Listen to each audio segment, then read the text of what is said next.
does. These are revolutions. They are revolutions because it has become obvious that those who are lackeys of France in the Sahelian region were manipulating the electoral process, were using institutions such as the judiciary for purposes of perpetuating the French agenda. And that these young men from the military came out and said, no, when the people cannot do it through traditional revolution, we are going to do it through the barrel of the gun and use the institution of the military to change the equation. And they have changed the equation. How have they changed the equation? First, they are saying we are cutting political ties with Paris. Secondly, we are cutting economic ties with Paris. We are getting out of any organization which is led by France. We are cutting off the situation that compels us to use currency that is printed in France. We are ensuring that our resources are going to be refined, and they are entering into arrangements with a number of countries, including Russia and China, to begin to build institutions and installations that are going to refine their uranium, refine their gold, so that there is value addition. What is happening in the Sahelian region is, in my submission and in the view of many independent commentators, the beginning of the total liberation not only of those countries, but the former French colonies. And it is not lost on me that the leaders of those countries are sending a very clear message. They are sending the message that any institution which makes the claim that is a Pan-African institution but is being controlled from outside will be defied. I remember that day, the day after the coup d'etat in Niger. And I remember the meetings that were held in Accra, Ghana, the meetings that were held in Abuja, Nigeria, the meetings that gave a 72-hour ultimatum to Niger and said, we are going to invade you, not in so many words, but we are not going to allow you. I remember the sanctions that were imposed upon Niger. And I remember all the three leaders, Traore in Burkina, and I remember the new leaders in Niger. I remember the leaders in Mali saying, we are now entering into a military pact. You attack Niger, you have attacked Mali, you attack Burkina, you have attacked Mali, and you have attacked Niger, and of course, even Dumbuya in Guinea-Conakry said, we will join you. That is a new face.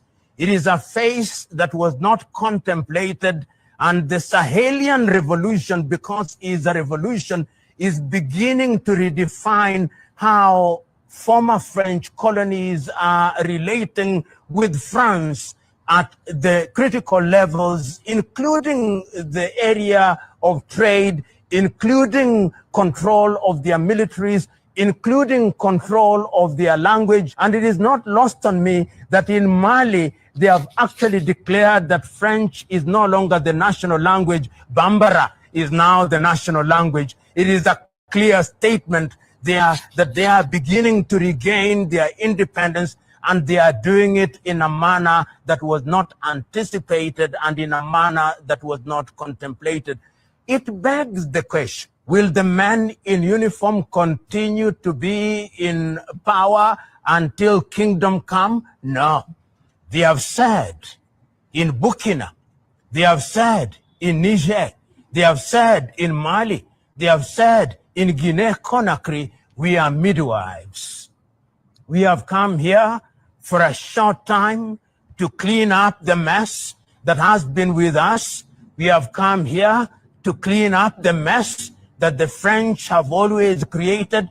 We have come here to ensure that the insurgency, which is sponsored by the French in Burkina Faso, which is sponsored by them in Mali, which is sponsored by them in Niger, which is sponsored by them in Guinea-Conakry, that this insurgency will eliminate it and will introduce a new system of governance which will allow the peoples of our country to participate in their governance without being controlled from Paris. They are saying that we have been puppets for too long. We are now regaining our independence, and this revolution is a revolution which is unique, is a revolution which is being defined and refined by young Africans whose agenda is the spirit of Pan-Africanism. The Sahelian revolution is a revolution which will change the continent of Africa and redefine Africa's relationship with the former colonizers. In order to understand the Sahel, we must go back to the year 1958, when Charles de Gaulle governed France. And when Charles de Gaulle and his administration took the decision that their former colonies would be granted independence, and asked that they vote no or yes. Yes, to mean that you would regain something called independence, but you would remain under France. No, to mean that the French would run away. Only two countries voted no: Algeria under Ahmed Ben Bella and Guinea under Ahmed Sékou Touré. The rest of the countries remained under the tutelage of France and have remained so, controlled politically and economically, including their currency, the CFA franc. So that recently, in the 21st century, when young men in the military took the decision that they would change things, it was something that shocked the French and shocked the world. Shocked the French because they said, we are now gaining our independence. What we had was not independence. And I listened so very keenly to Doumbouya in Guinea-Conakry. I listened very keenly to Aïta in Niger. I listened very keenly to Traoré in Burkina Faso, and their message was clear. There are those who said within ECOWAS that Mali must not, when we talked about Mali at that time, they said Mali must be expelled from ECOWAS. And they came and they warned that they were going to attack Mali, but the Malians said, no, we are going to protect our newly acquired independence. The same message came from Guinea, the same message came from Niger, the same message came from Burkina Faso. And there is now unanimity within the Sahel that the time is now to redefine the relationship with France particularly. Let us understand why that redefinition of relationship is important. It is important at two levels, at the political level and at the economic level. We start with Burkina Faso. Burkina Faso is a country that was formerly known as Upper Volta. When via coup d'etat, Thomas Isidore Sankara took power in 1983, he said we must rename our country. And he renamed the country Burkina Faso. And he renamed the people the Burkinabe, the country of upright men. And he said that the time has come that we must be totally liberated from France. France has controlled how we conduct our politics. France has controlled what we sell and what we buy.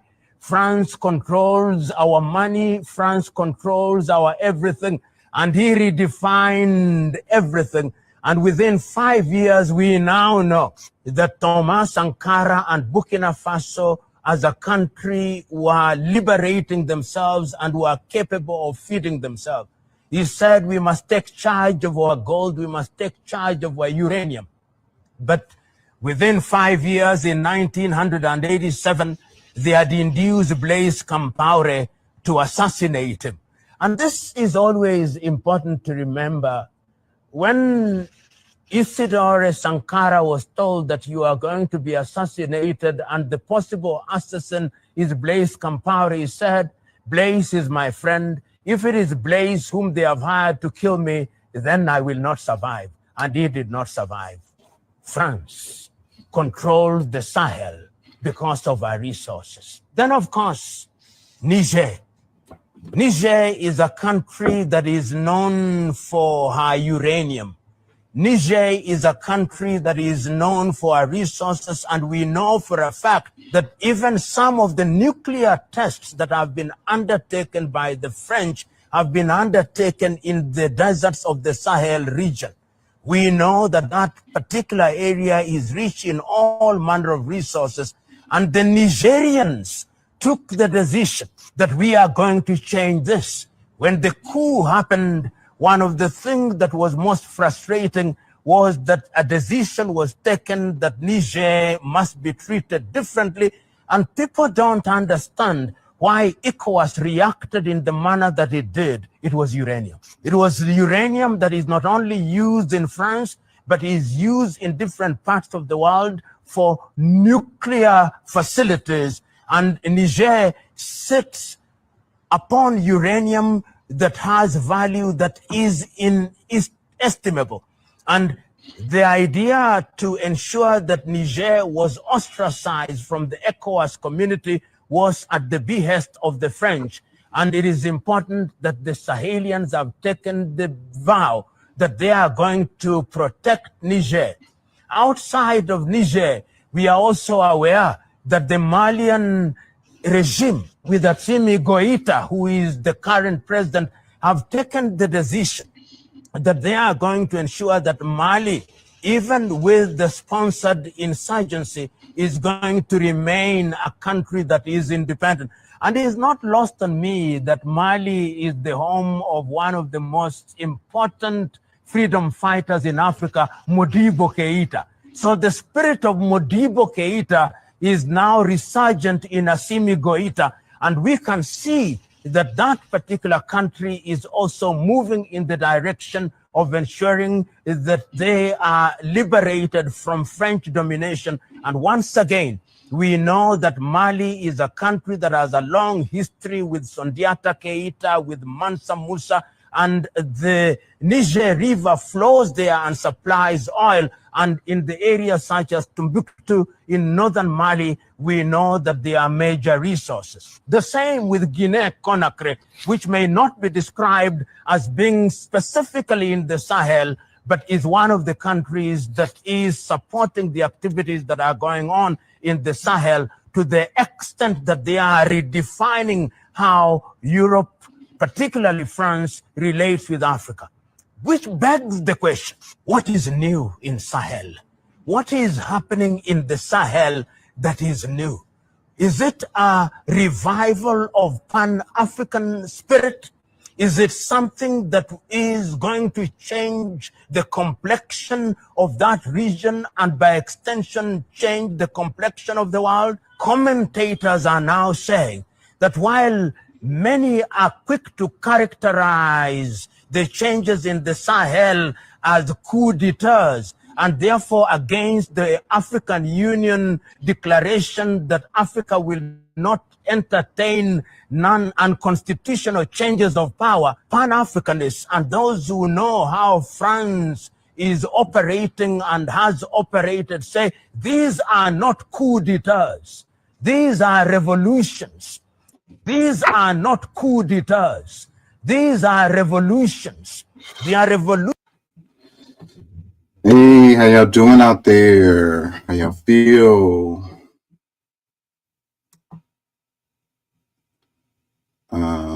¿Cómo estás? Bien, bien, bien. Podemos ayudarnos más si se puede. Don't take my word for it. Look that mess up.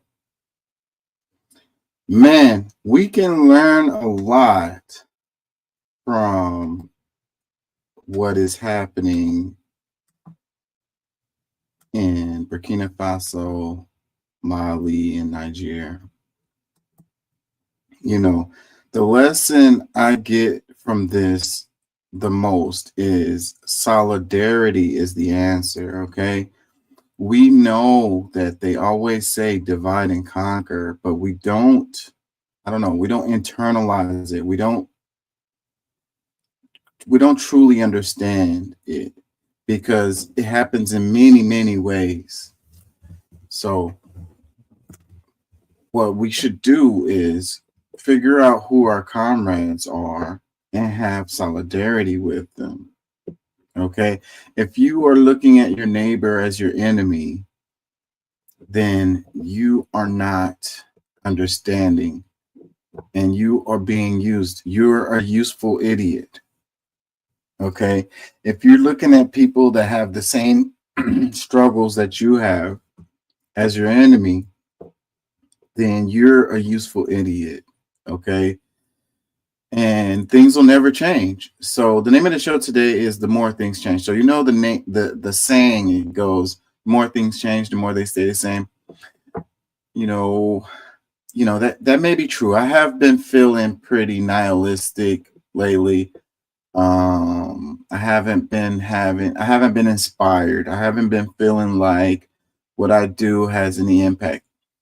But looking at this video, I apologize for the long video I just played, but it inspires me because Thomas Sankara, he died a good while ago. Patrice Lumumba was killed a long time ago, a good while ago.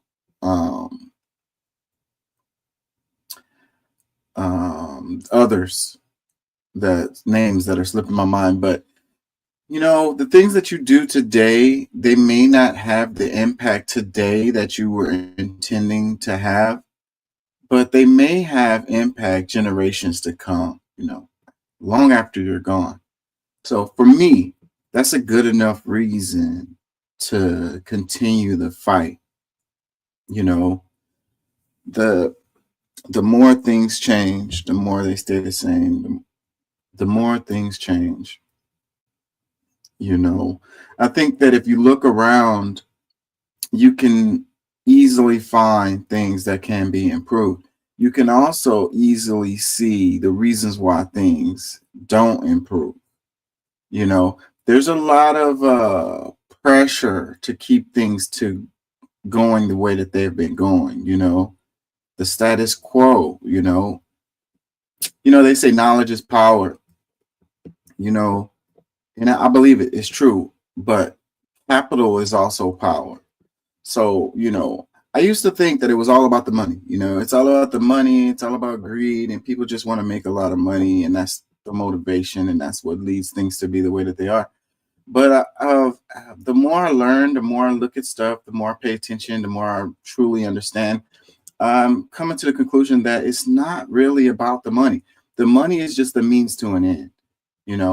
The money gives you power. Okay. So it's really about power. It's really about control. When you can tell people what they need to do in their bedroom, when you get to that point where you're like worried about what other people are doing in their bedroom, and you also have the power to manipulate that, to change that, to direct that in one way or another, that's a pretty high level of influence, I would say. So, like you look at politics, and we always talk about, we need to take big money out of politics. Well, why do people say that? Well, because the big money in the politics, it motivates politicians to make decisions. It's like to get elected, it's costing more and more and more money to get elected. So, you have to have donors, which I think that you could actually run a successful campaign off of just grassroots donations. Bernie Sanders showed that you could do that. But the status quo is that you can't really, rely on regular folks, poor folks to get you elected, And if you don't have a good message to the people, then that is absolutely true. And that's the reason why these people don't have to have a good message to the people. They need to have a good message to their donors. So, and then, if I'm your donor, and I just paid a whole bunch of money to help you get elected, then, I'm going to be expecting some things in return for that. I want returns on my investment. I'm not just going to give you money just to give you money because I, support your cause or whatever. Like, if it was just a regular person, then that would make sense. But, rich, powerful, influential person is not thinking like that. They have specific things that they want to accomplish, and they feel like you can help them do that. So once you get in there, they're going to be like, hey, you got elected. No small part to the donations that I gave you. So, I'm going to need you to make certain decisions that, benefit the agenda that I'm working towards. Basically, what I'm trying to say is that, capital is power. That's a corporation able to have a hostile takeover of its competitor. That's someone buying up all the resources and setting the price. That's someone, having a monopoly over a market and being able to determine, the future of that market, the prices of that market, everything having to do with it. We're talking about a free market. Come on, get the hell out of here. How the hell are you going to have a free market if you have basically 1, 2, maybe 3 companies controlling every sector? That's not a free market. Don't kid yourself. Let me read the caption here. It says, great analysis, PLO Lumumba, on the situation on the countries Burkina Faso, Mali, and Nigeria. I like how he did like a good history background of the things. What happened before leads to what happens now, and like I was saying about the influence that you can have that maybe doesn't take the, have the effect that you want to have right away, like the, Thomas Sankara and changing the name of the country and all of that, you no small part in inspiring what the people are doing in Burkina Faso today. They can see, when you give the people a stark contrast, of how things go when this ideology or this perspective is in charge versus how things go when a different ideology, a competing ideology is in charge. The people can compare and contrast, and they're smart, and they'll be like, wait, this wasn't working for us, and this was. So let's go back to what was working. Let me read a caption here. It says, they belittle the movement by calling it a military coup. It's not a coup, but a revolution. And it's not against any law for people to revolt against a government that no longer serves the collective interests of the citizens. They call it a coup just to justify their usual unsolicited intervention, which is often a subterfuge for the re-enthronement of the same ousted system. The politics here is that of a subtle but calculated use of language to justify Western interference. It's not a coup, but a justified revolution. Power belongs to the people. They bestow it and can as well take it back. That process is itself the very origin and foundation of government and the state. So the state is sanctioned by the people. So the people give the state the power to govern, and the people can take that away. If the state is not governing in a way that is good for the people as a whole, it's been like that forever. So the more things change, the more things stay the same. So even in European countries, when you had like a king or whatever, the king was beholden to the people always. He's worried. He's worried every day. That you think that they're not afraid, even with the systems that we have today. They are afraid. You have the situation with the United Healthcare shooter, and they charged the guy with terrorism. That is an indication of fear. the overreaction to this one person being killed, you know, it's an indication that they are afraid. You know, they charge this dude with terrorism, and it's like, you know, what definition of terrorism does that fit? But it works when you think about how the CEOs of these corporations that are doing shady things are afraid of somebody shooting them on the streets. Then they're terrified. So then there goes the definition of terrorism that works. So, you know, they want to make the people think that they don't have any power, that they're weak, that we're weak, that there's nothing we can do, and things are going to continue to go the way that they've been going. You know, it's going to benefit the status quo eventually, you know, no matter what you do. And that's how I feel a lot of times, you know.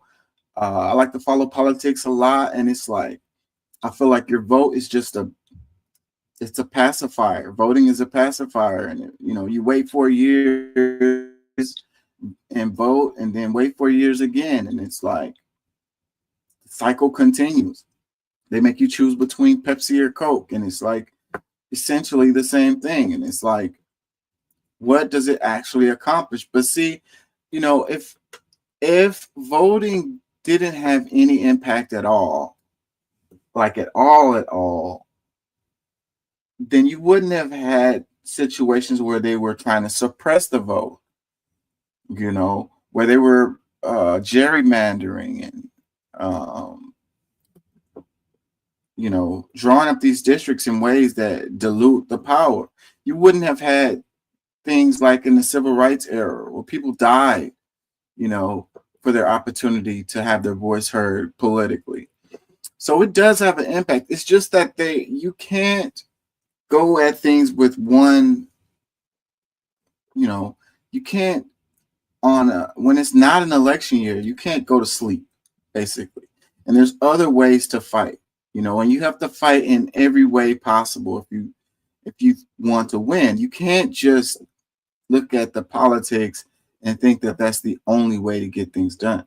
And look at how the United Healthcare shooting has sparked this conversation about healthcare across the country. You know, you can't bury this stuff. It's like putting a rug over a smoldering fire. You know,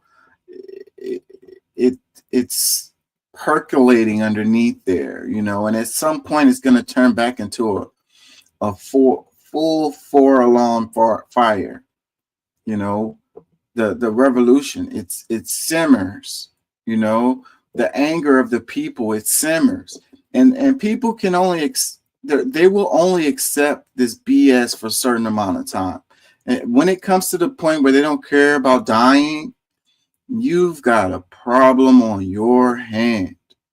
Okay, so they put all of these trinkets in our way. You know, the Lexus, you know, that house with the picket fence, you know, our family, our friends, you know, that PlayStation, whatever it is that you like, you know, they put these things as distractions, right? And you're like, I don't want to lose these things, you know, so I'll just put up with this stuff so that I can go home and spend time with my family and play my PlayStation. But when the pain of the struggle, when the pain of your oppression becomes so great that you can no longer enjoy these things, you know, nothing really matters anymore because you're just drudging through life in a painful, meaningless existence.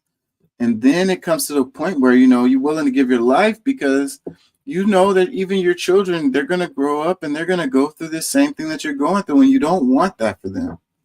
You want better. And even if you don't have children, it's like the future of humanity. They're going to all continue to be slaves. They're all going to continue to be suffering.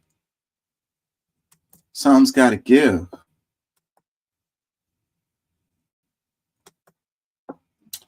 I'm going to freestyle this a bit today.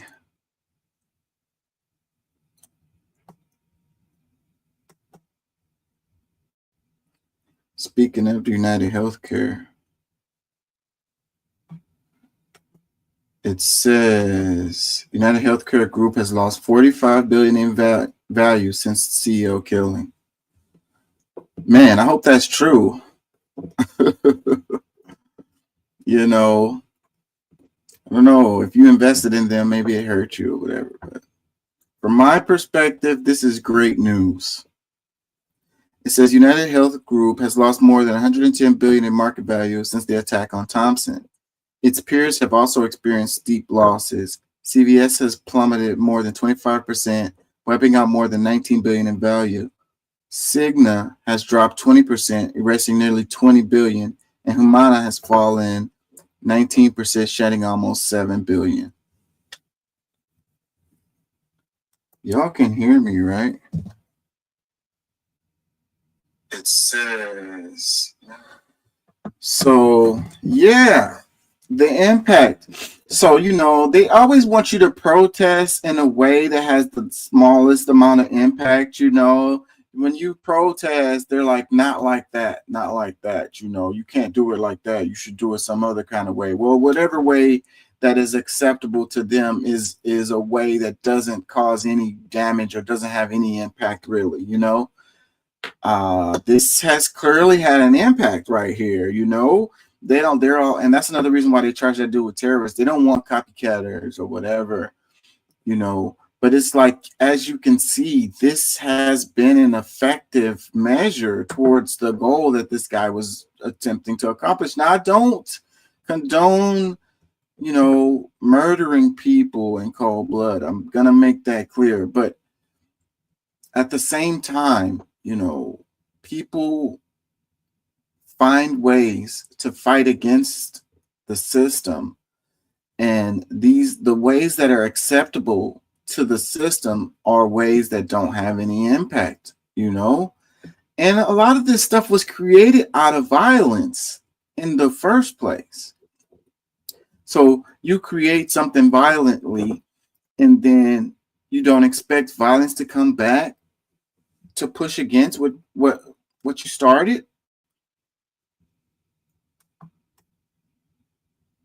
You know, when you leave people with no other avenues, then they're gonna, you know, they're gonna feel that violence is the only answer. Let me read some comments. It says, Louise, you brought us one step closer to a single payer universal health care. I think that's true. You know, at least it brought the conversation. Bernie Sanders put the conversation on the tongues of the nation when he ran for president the first time. But since then, they have buried it, and they're no longer talking about it. So now it's back. Another comment, it says, universal health care, it's the right thing to do. It's the most fiscally responsible and effective thing to do. It's the most humane and civil thing to do. Will people find the collective morality to do the right thing, to do the decent thing? You know, and I don't think it's the people that's in the way of these things happening, although there's some. But mostly it's these corporations, you know. They want to make maximum profits. So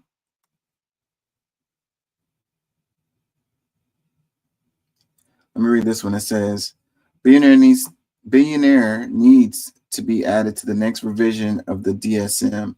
It's a deep illness to seek amassing and stockpiling all the world's financial resources to just have them, to just stockpile wealth and therefore power.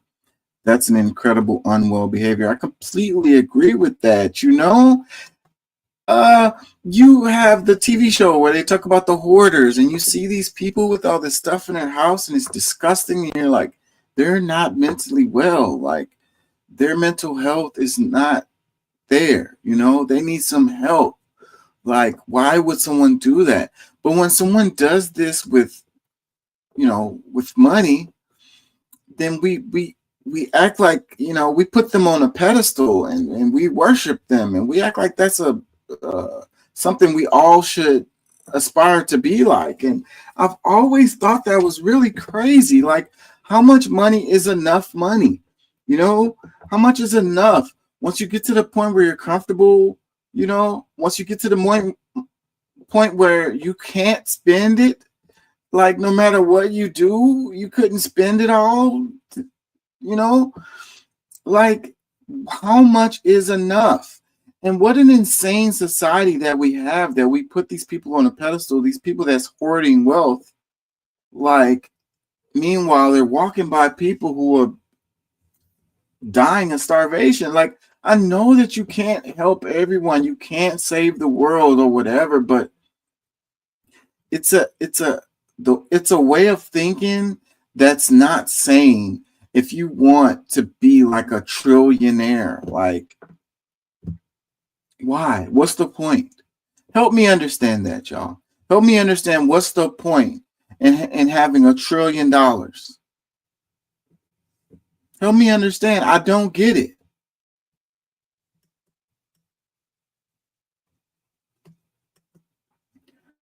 Another comment, it says, we're all happy, but somehow it's not good because they're only going to pass it on to us. The system needs fixed. For-profit health insurance is putting us all in jeopardy, and it has been for years. They will just deny more stuff to make up for the loss of revenue. As much as I want to like this, it's not going to turn out good for any of us. The new incoming administration will be putting healthcare, hospitals, doctors, etc. for-profit privatization. That's their next step.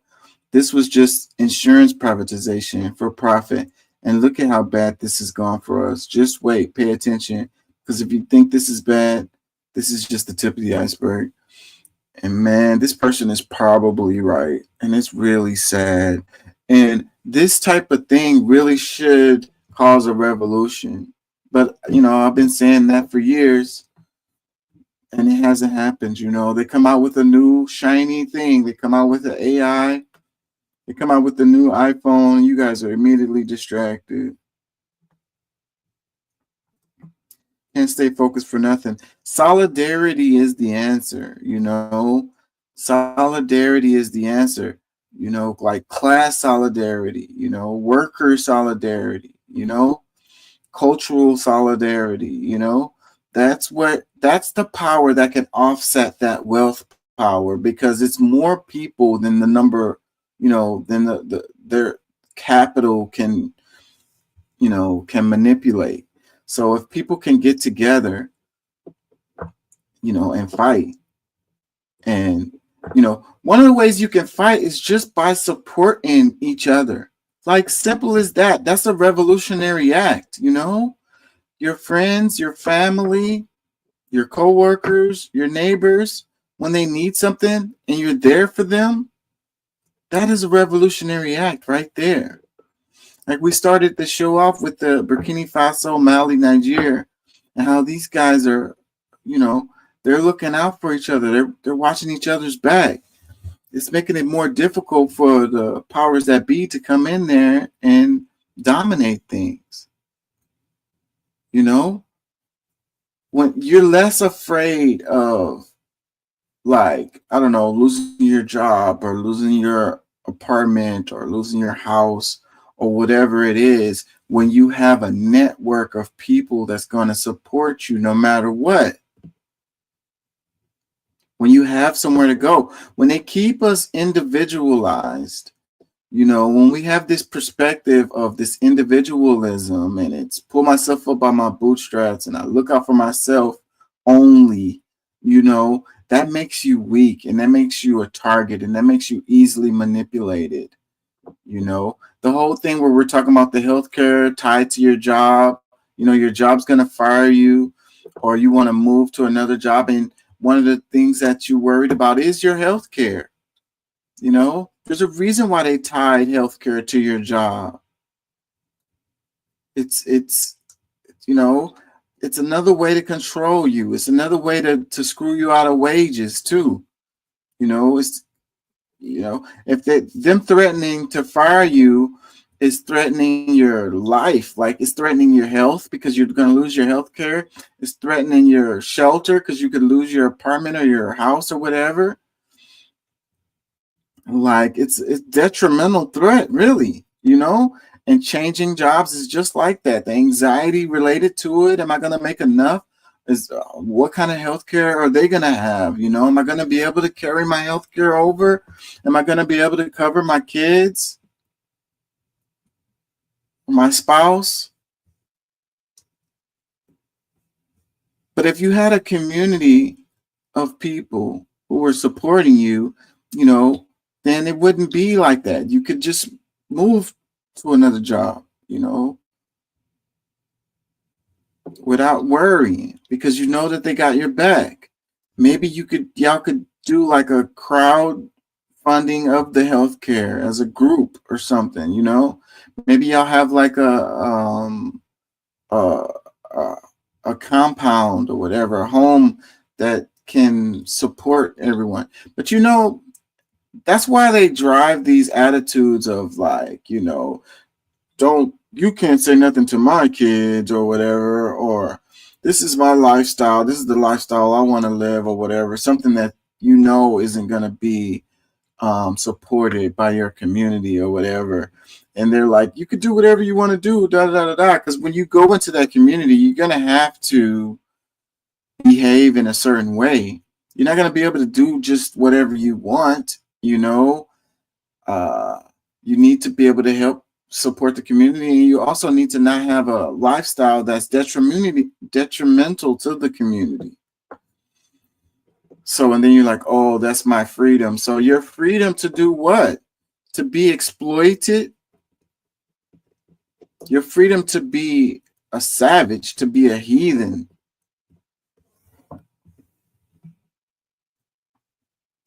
Comments, it says, hopefully they file bankruptcy. Another one, I switched to another insurance company. I'm glad I did.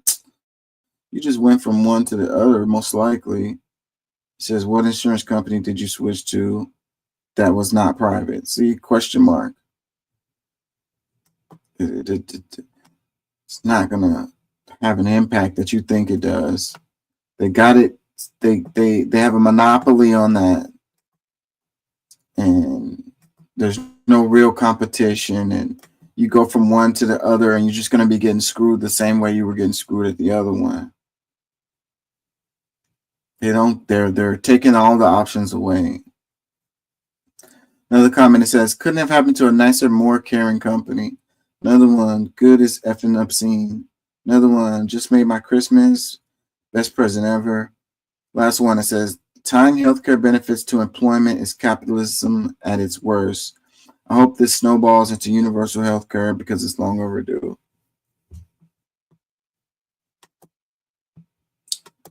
Pretty straightforward there.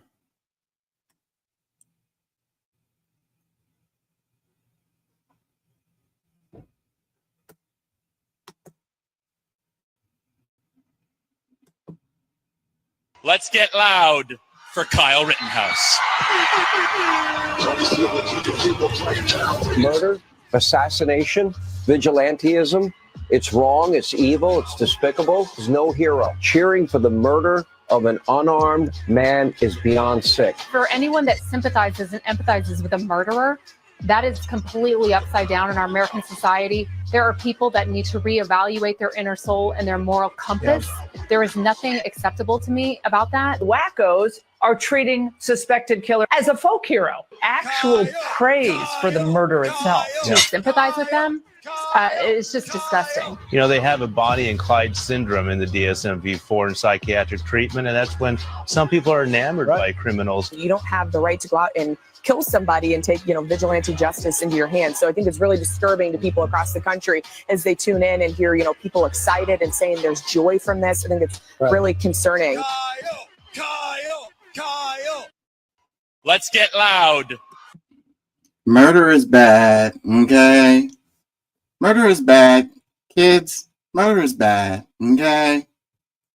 The hypocrisy of this shit is, it drives me crazy and it gets me so angry. The little clip from Fox News where the lady was saying, vigilante justice is not the right thing. You can't just go out and murder someone, da da da da. They were not saying that when Daniel Penny choked out, what was his name? Damn it, I have that list somewhere around here. The guy who was on the subway in New York and he got choked out and he died, and they're acting like this guy's a hero. Daniel Penny, who just got off, he got freed. Jordan Neely, that was his name. Jordan Neely. He choked out Jordan Neely till he died, and they were like, you know, he's a hero. He saved those people on the train.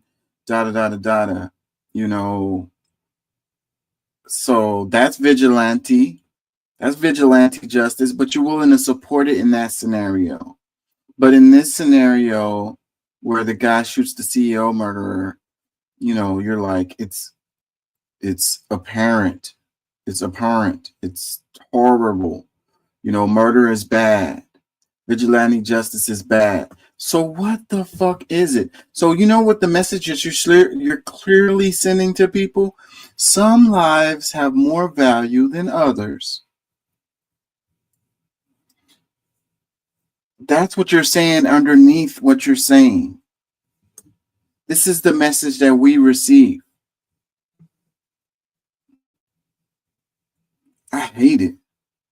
I hate that. Comments, it says, the media doing what we've been saying for years. They only protect capital, not regular people. Another comment, I mean, Rittenhouse didn't kill anyone who didn't deserve it either. It was self-defense. He didn't pre-plan a murder. He stumbled into a self-defense scenario. I completely disagree with that. If he would have stayed his ass at the house and watched it on TV like the rest of us, he wouldn't have been in that scenario. Period. So he got in his mind to cross state lines with the weapon and, you know, go and protect property. That's why he went over there. What was his real motivation? Regardless, it doesn't matter. If he wasn't in that situation, if he hadn't have put himself in that situation, none of that would have happened.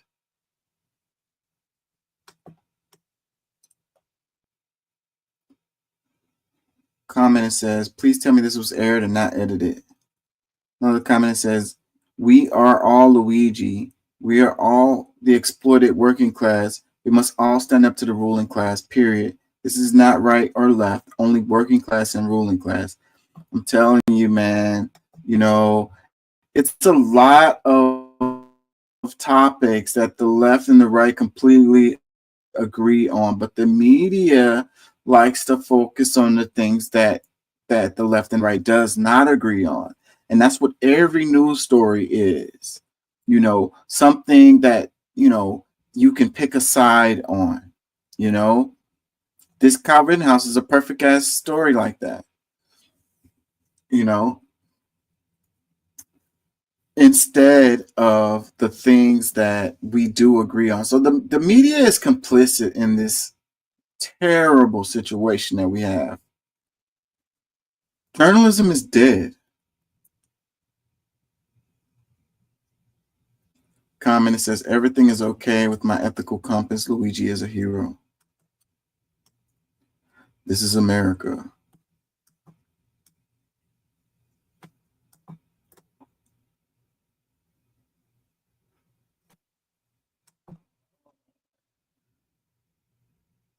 Let me see. A couple more comments. It says, are any of these Fox News reporters on Instagram? We'd love to tag them so they can start editing their words.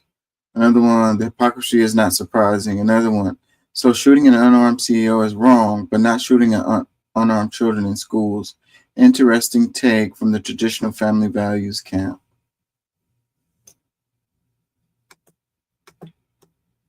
It all depends on who's getting shot and who's doing the shooting. Another comment, anyone who sympathizes and empathizes with the murderer is completely upside down. They say as they sympathize with the murderer.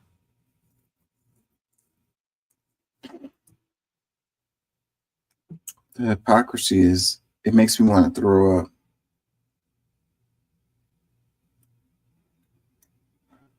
This story right here is pretty funny. This is what's been going around the internet right now. It's buzzing around the internet right now. Gained steam like yesterday or whatever, and it's buzzing around. So it says, Ramaswamy blames U.S. mediocrity culture for tech companies hiring foreign-born engineers. So here is the tweet that started the whole thing. It says, the reason top tech companies often hire foreign-born and first-generation engineers over Native Americans isn't because of an innate American IQ deficit, a lazy and wrong explanation. A key part of it comes down to the C word, culture. Tough questions demand tough answers, and if we are really serious about fixing the problem, we have to confront the truth. Our American culture has venerated mediocrity over excellence for way too long, at least since the 90s and like longer. That doesn't start in college, it starts young. A culture that celebrates the prom queen over the math Olympiad champ or the jock over the valedictorian will not produce the best engineers. You know, I have to say that is a very fair point. It says a culture that venerates Corey from Boy Meets World, or Zach and Slater over Screech in Saved by the Bell, or Stefan over Steve Urkel in Family Matters will not produce the best engineers. Fact, I know multiple sets of immigrant parents in the 90s who actively limited how much their kids could watch those TV shows precisely because they promoted mediocrity, and their kids went on to become wildly successful STEM graduates. More movies like Whiplash, fewer reruns of Friends, more math tutoring, fewer sleepovers, more weekend science competitions, fewer Saturday morning cartoons, more books, less TV, more creating, less chilling, more extracurriculars, less hanging out at the mall. Most normal American parents look skeptically at those kind of parents. More normal American kids view those kinds of kids with scorn. If you grow up aspiring to normalcy, normalcy is what you will achieve. Now close your eyes and visualize which families you knew in the 90s or even now who raised their kids according to one model versus the other. Be brutally honest. Normalcy doesn't cut into the hyper-competitive global market for technical talent. And if we pretend like it does, we'll have our asses handed to us by China. It's already too late. It can be our Sputnik moment. We've awakened from a slumber before, and we can do it again. Trump's election hopefully marks the beginning of a new golden era in America, but only if our culture fully wakes up. A culture that once again prioritizes achievement over normalcy, excellence over mediocrity, nerdiness over conformity, hard work over laziness. That's the work we have cut out for us. Rather than wallowing in victimhood and just wishing or legislating alternative hiring practices into existence, I'm confident we can do it. Yeah, so I ain't gonna lie, I mean, I don't always agree with Vivek Ramaswamy. I think he's, whatever I think of him. I don't always agree with him. But I would have to say that there's not much I can disagree with out of these comments that he has made. And, the United States, like, these people, they don't like raw truth. They've been teaching their kids, it's Santa Claus is real and all of this. Like, the whole culture over here is, the kids can't handle, you can't teach them about sex, you can't teach them about whatever. Like, it's a weakness. It really is. It's a weakness that is culturally, integrated into our society. Like, when you tell raw truth, you're an asshole. You're a jerk. You're a douchebag. You're mean. If you speak raw truth, they don't want that. You're supposed to tell white lies because that's nice. Well, look where it has gotten us. Look where we are today. And like he said, China's gonna, they've already done it, bro. And there ain't no catching up at this point. I really don't think so. I mean, we'd have to be looking at 100 years down the line. Nowhere in the near future is it going to be, because The school systems have been gutted. You know, they don't like to teach things in perspective. The way they teach things, like even people who have, you know, graduate degrees or doctorate degrees, they have been taught specific thing. Like they don't teach them this thing in context of everything else, you know? So they know that one thing really well, and they don't know much about other stuff, you know? And they may not really understand how that thing that they know a lot about fits into the bigger picture, because they haven't been taught in that way. You know, want you to be, what did George Carlin say? Just smart enough to run the machines and just dumb enough to not see how badly you're getting screwed. And it's so true. You know, it's so true. It's like they keep the departments isolated. It's like that show, I've been watching that show Severance on Apple TV, and it's like each department doesn't know what the hell the other departments are doing, you know, and that's how they do it. You know, in education specifically is what I'm talking about.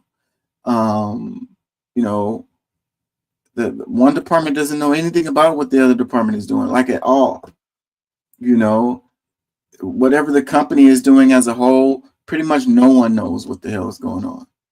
You know, I guess they don't want you to ever put the pieces together. So sad. Let me read this. It says, former Republican presidential candidate Vivek Ramaswamy criticized what he called a culture of mediocrity over excellence in the U.S., which he argues influences tech companies to favor foreign-born engineers. In a post on X, Ramaswamy said, a culture that celebrates the prom queen over the math Olympiad champ or the jock over the valedictorian will not produce the best engineers. He linked the preference for foreign talent to cultural values, stating, normalcy doesn't cut it in a hyper-competitive global market for technical talent. Ramaswamy, soon to co-head the Department of Government Efficiency alongside Elon Musk, suggests that this could be a Sputnik moment for the U.S. Musk supporting legal immigration of top global engineering talent, likening it to being the elite athletes to improve a sports team. This is like bringing in the Jokic's or Wimbies of the world to help your team win, Musk wrote. Ramaswamy's and Musk's comments received criticism from the Republican Nikki Haley, who defended American workers and culture. We should be investing in prioritizing Americans, not foreign workers, Haley wrote in response. You know, and I can sympathize with what Nikki Haley is saying too, you know, but you can't blame the company for, well, what do they say? You know, we want the best talent or whatever, you know. That's what Trump said when he was talking about putting the people in his cabinet or whatever. And that's the argument that you make with the universities. You know, it's like, oh, diversity, equity, and inclusion, it's not a good idea. We want the best talent or whatever. Da, da, da, da.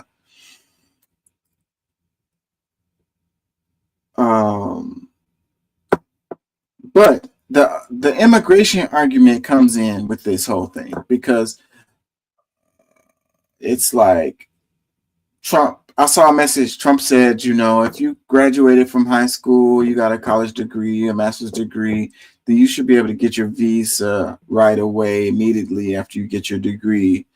That therefore these people can work here instead of going to another country or whatever. But I don't know if Trump really understands, you know, that will go down the road of making it easier for people to get, you know, legal status here in the States, which is really the motivating factor that leads to so many people coming over here illegally, because the red tape, the bureaucracy, the bullshit, the years that it take, the tests, all of this stuff to make it like extremely difficult. The money, how much it costs for people to actually become legal, you know, it's a real barrier to a lot of people. So they end up doing it in an illegal way.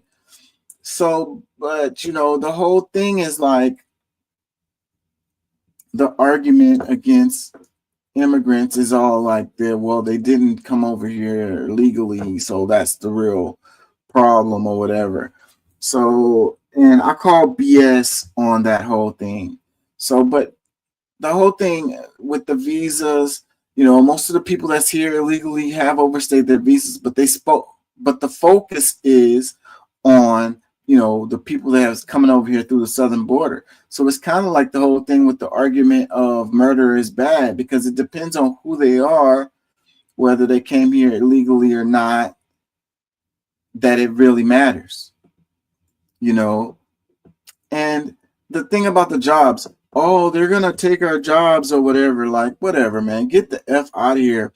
I work in a, you know, I see a lot from my job, and what I can tell you is that the jobs that y'all really want, those jobs are being taken by Europeans, bro. And it kind of goes along with this, what Vivek Ramaswamy is arguing. And this has been happening for years. You know, those really good jobs are taken by Europeans. Mostly Europeans, Indians, Africans. Those good jobs are taken by those people. The jobs that y'all really want. When you're all like, oh, those people that's coming through the southern border are taking their jobs. Come on, man, get the hell out of here. Get all the way. You can't be that dense. Like, those people are the same people who are cutting your grass. Those are the same people who are babysitting your kids. You know, those are the people that's cooking your food. Those are the people that's working in the farm. Those are not jobs that you want. Those are not the jobs that you know, they're not competing for the jobs that you want. So don't lie to yourself. You're not going to do those jobs anyways. So that's the reason why the whole thing that Trump is saying about, you know, we're going to mass deport so many people. He's probably going to do some deportations, but that stuff that he's saying he's not going to do. For one, it would tank the economy over here. Like, these people are such an important part to the economy. Like, it's immeasurable. It's not measurable. And, you know, also, these people, who's going to do those jobs? Let's say he's successful at it. Let's say he actually gets all of these people out of the country that's here illegally. Who the hell's finna cut your grass, bro? I'm not doing it. Who's finna watch your kids? I'm not doing it. Who's finna clean up your house? I am not doing it. I'm not doing it, bro. Is your neighbors gonna do it? Your friends and your family gonna do it? Are you gonna do it yourself? You're gonna have to figure something out. You're gonna be begging for them people to come back.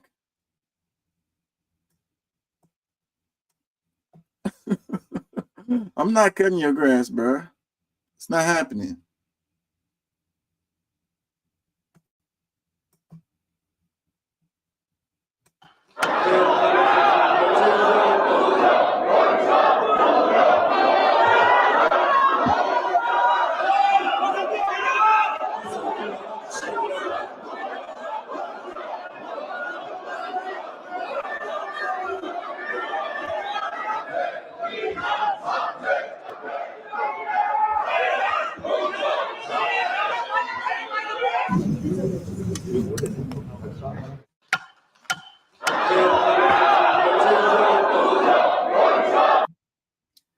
It says, on Friday, lawmakers from South Korea's governing party vehemently protested a vote to impeach the country's acting president, Han Duck-soo. The vote was held, and the motion to impeach Han passed 192-0. Dang, 192-0, bro. Like, and he's the guy that's in there after they impeached the previous guy. 192-0. Over here in the States, I can't see all of, you know, representatives in Congress or whatever to agree on anything, not one thing at all. 192-0. It says Han's impeachment further deepens the country's political crisis set off by President Yoon Suk Yeol's stunning imposition of martial law and ensuing impeachment. The impeachment of the country's top two officials worsens its political turmoil, deepens its economic uncertainty, and hurt its international image. So I don't know the part where it's talking about hurt its international image. I don't know about that.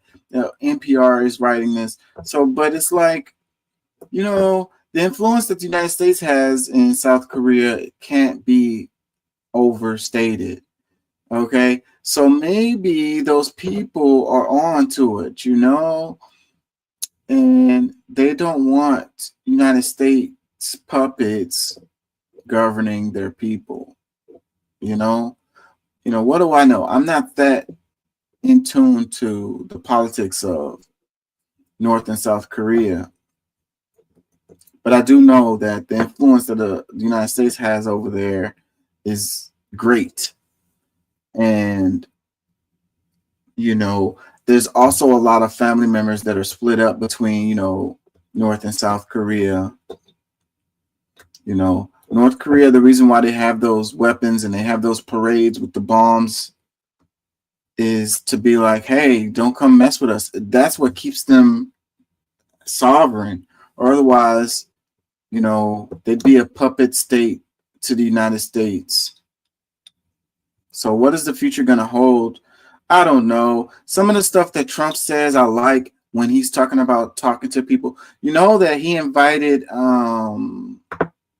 China's president, prime minister, what do you call him? What is his name? It's right on the tip of my tongue. Anyways, he invited him to the inauguration, but they said that he declined. But it's weird because, you know, the whole thing, China, the way Trump was talking on the campaign trail, and all of this propaganda, this rhetoric that comes out about China being like the devil or whatever. Like, China is the new devil, apparently. And so for years, they've been saying this kind of stuff. And we know that what it really is the competition between the United States and China, you know, the hegemon, and also economics. You know, that's the real thing. And there will be no war between China and the United States. It would benefit no one. Okay, it wouldn't be good for China. It wouldn't be good for the United States. It would be a terrible turn of events. That is not going to happen. So the posturing does happen, and the rhetoric and the getting people all emotionally charged, the propaganda or whatever does happen. But the war with China is an economic one, you know, related to chips, related to cell phones, related to AI, you know, related to tech. You know, it's also related to like manufacturing. So, I mean, United States dug their own hole.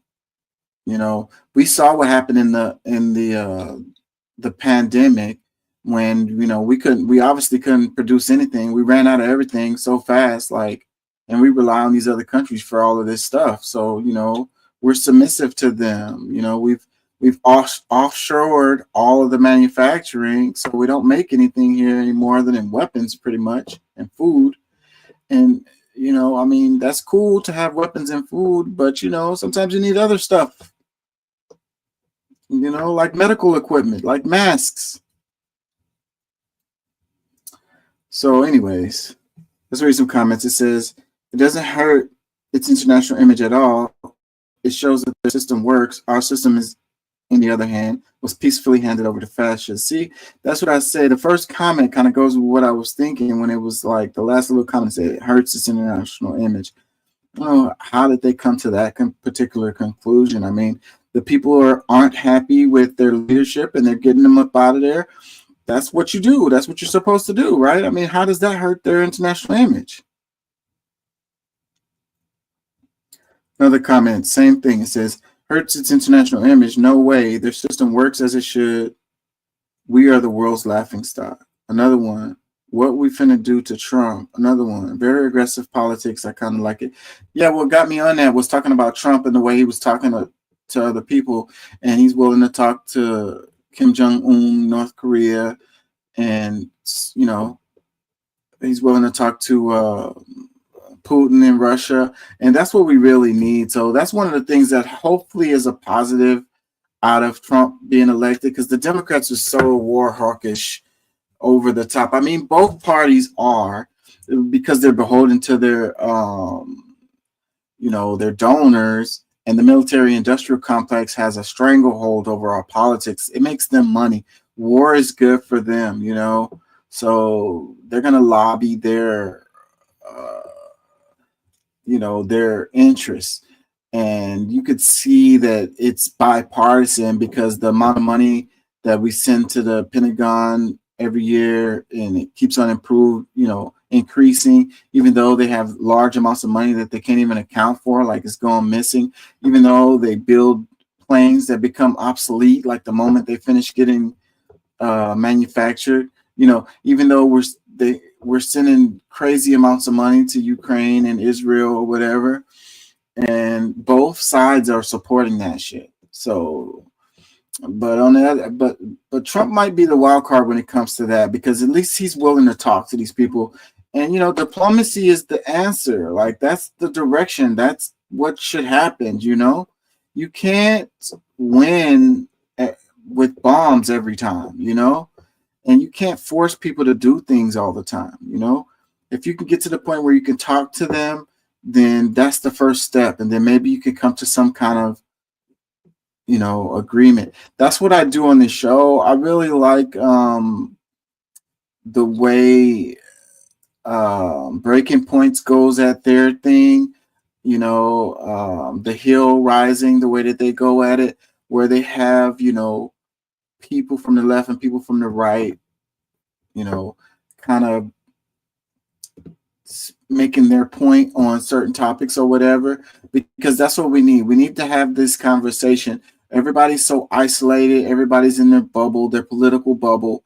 And a lot of times you don't even hear from the other side at all, because your algorithm is just feeding you what you want to hear and what you agree with all the time. So you can't even contemplate the other side. And we mostly agree.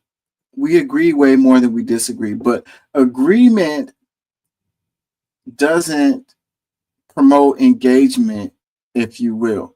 You know what I mean? As far as from the perspective of the algorithm wants engagement. So outrage, anger, disputes, arguments, that's clicks, click, click, click, click, click, click, click, money generated,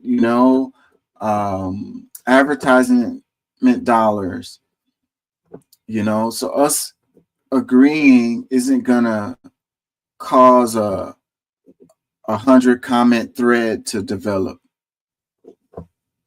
but us fighting over something gonna lead to 1,000 comment thread underneath a Reddit post or Instagram post or something, and the algorithm loves that.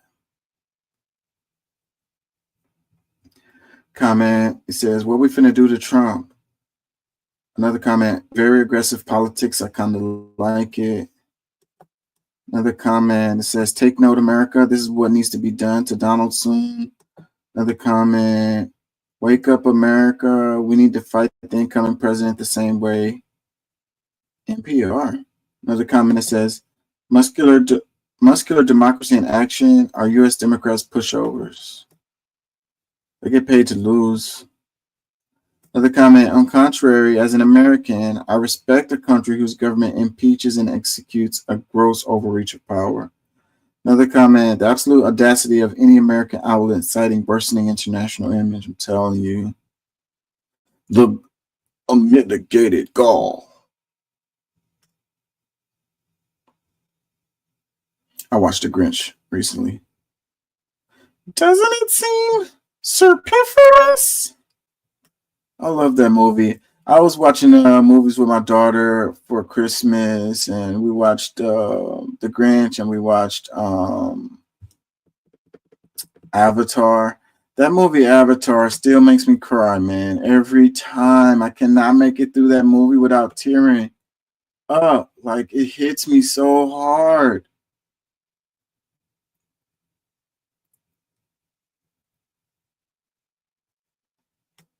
And I just love The Grinch. That movie is awesome. It's a perfect movie.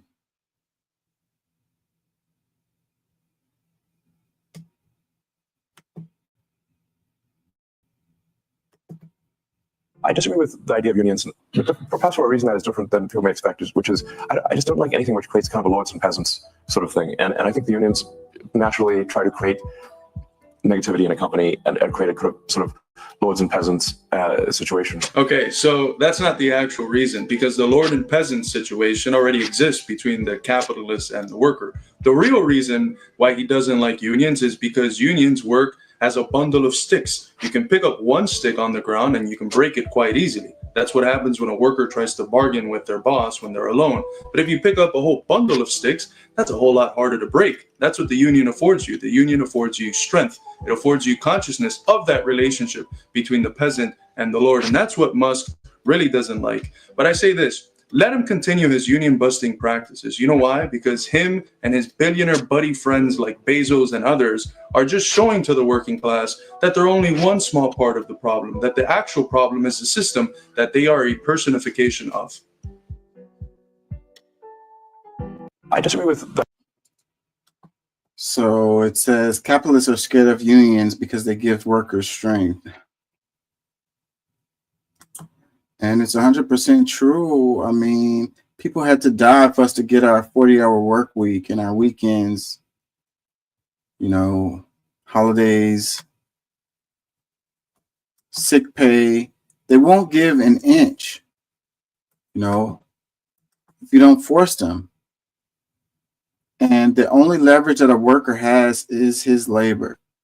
And him as an individual, it has no power. They'll just fire you and replace you with someone else. You know, the only power that you have to leverage your labor is by doing it as a group. And it has, by its fundamental principle, it has to be disruptive.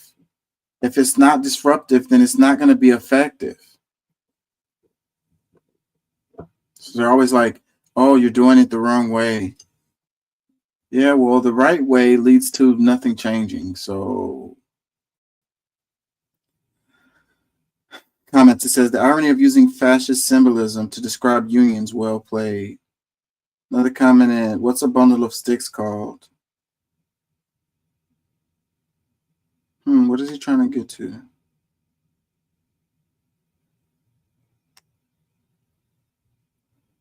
Oh, fascism or whatever. Hold on, it says. Let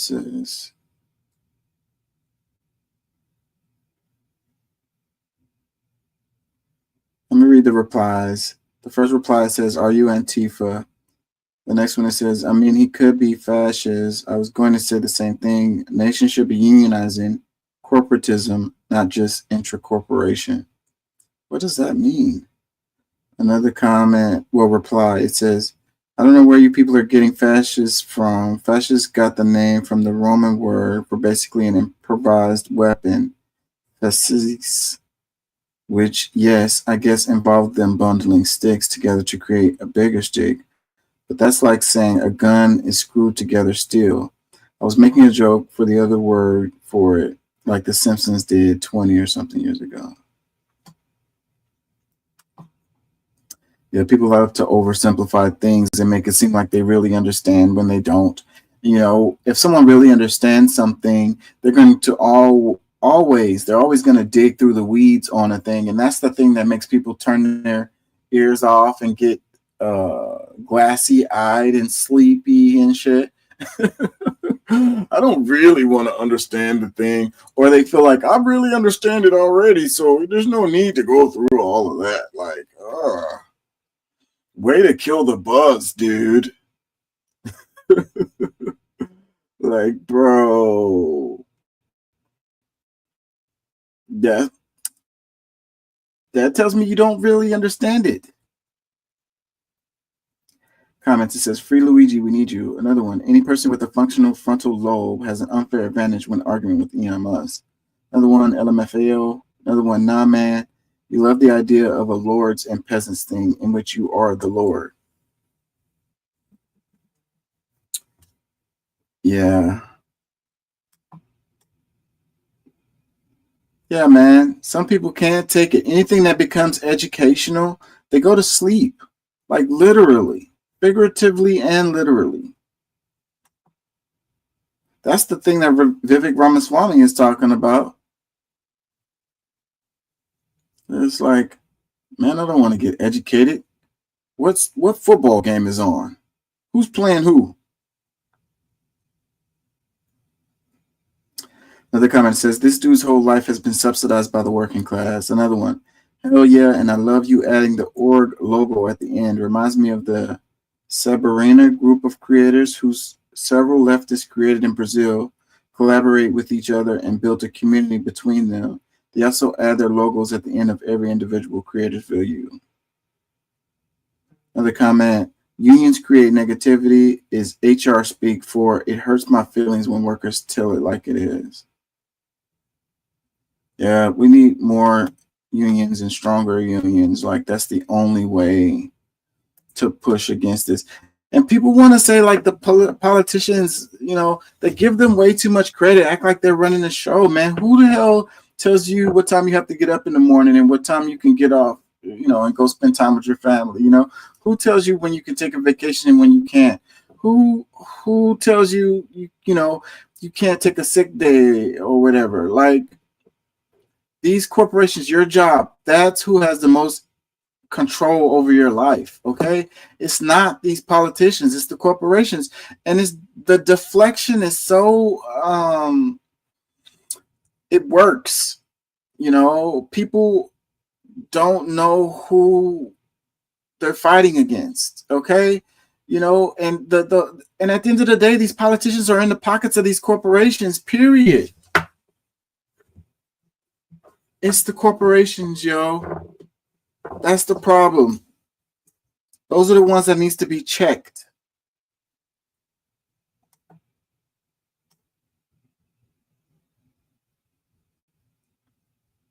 You know, fight the cause, not the symptoms. The politics is a symptom. The root is the corporations. For those of you who are not American, I want you to understand what a fucking scam our healthcare system is. So I don't have health insurance right now. I don't have dental insurance right now. Yes, they're separate here. And my tooth just cracked off.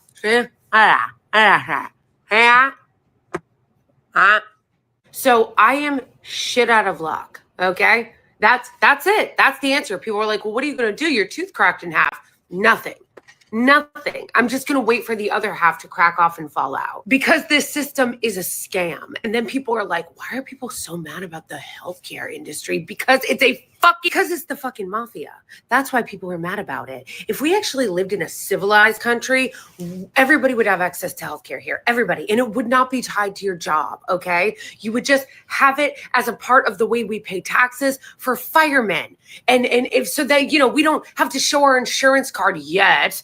I know if the oligarchs have it and the ruling class have it their way, we will soon. They'll privatize the fire department as well. But right now, we still have it in a system where we all pay taxes, and then if we need to call the fire department, we call the fire department. That's how health insurance should be. But the ruling class has convinced enough people in this country that it has to be this way. It doesn't have to be this way, because I know that I'm not the only fucking person right now that is now sitting here with a jagged ass cracked crown on the back of my teeth that's poking into the side of my fucking jaw, and I can't do anything about it. I can't do anything about it. I've had dental fucking problems my whole fucking life. So many dental problems. And you know what? They get worse and they compound on each other because I haven't had the money to fix them. For those of you who are not American, I want you to understand what a fucking scam our... And it also leads to other health problems. Why the hell is dental separated from health? Somebody help me understand that. Caption, it says, why do Americans hate the healthcare industry? My crown just cracked in half and I have no healthcare to fix it. And the prices are outrageous. That's another reason why I'm sure that's the reason why she hasn't gone to get it fixed, because they're gonna be like, oh, it's gonna be like $4,000. And by the way, you have some other work that needs to be taken care of, you know, and if you don't get that fix, is going to become a greater problem in the future. So that'll be another $4,000. And, that's just for the service. We're going to have to charge you for, like, if we have to use anesthesia or anything like that. So that's going to be another $1,000. So, yeah, the whole thing is about $12,000. Yeah. Cash. They're like, do you have any insurance? No, I don't. Oh, that's unfortunate. Another comment says, this is not unique to me. This is the experience of millions of Americans. Our system is psychotic. Another comment, I'm not sure if you live near any dental schools, but sometimes they will have low cost or free dental care available, done by students, but monitored by professors. It shouldn't have to be this way, but I'm hoping that maybe some options are available for you. And that's true. I mean, but it's scary as hell. It's already scary to go to the damn dentist, but then you go into the dentist and you having some student work on you, like, oh. That's not optimum circumstance. Another comment says, I'm sorry, I actually had to replace a crown because I was clenching, so I broke it. I have insurance, but the copay was still around $350. Then they made me a night guard to protect the crown, and that was another $350. My mouth has been so overly sensitive since. Let me recommend Sensodyne Rapid Relief toothpaste. Made a huge difference. It's still $10 a tube, but it helps. The clenching hit its peak right around the time Hein's mother announced she was missing. Can they really expect us to have adverse health reactions watching children die every day? Poverty is probably the greatest impact on people's health. Stress, struggle has a negative impact on your health. The comment says, the USA, where the mouth bones don't fall underneath healthcare insurance coverage. Another one, my dental bridge broke in August, and the dentist casually handed me a $20K estimate. Vamos a Mexico. So like I said, $20K, I'm telling you, bro. Like, I know this person probably is not exaggerating. I've been in and out of the dentist too, and every time it's physically painful and financially devastating. And you don't want to go to the little shitty dental places because for me, because I don't trust them. I already have like an anxiety whenever going to the dentist. Like, it scares the crap out of me. The tools that they use look like torture instruments. Like, they're so freaking scary looking. I can't even look at them. Comment, it says, my dad had a stent put in, and he spent 3 days total in the hospital. Does someone want to guess how much was the bill? $66,000. This is not a joke. This was his actual bill. Welcome to American Healthcare. Another comment. I lost a tooth because of this last March. Still a random hole in my head that cost $1K just to have it pulled. And that's a little pricey to having a tooth pulled at $1K. I don't know if that's actually true. It costs more where it is, like if it's way in the back and I have a hard time getting it, but you should be able to get your tooth pulled by a few $100s, a couple $100s.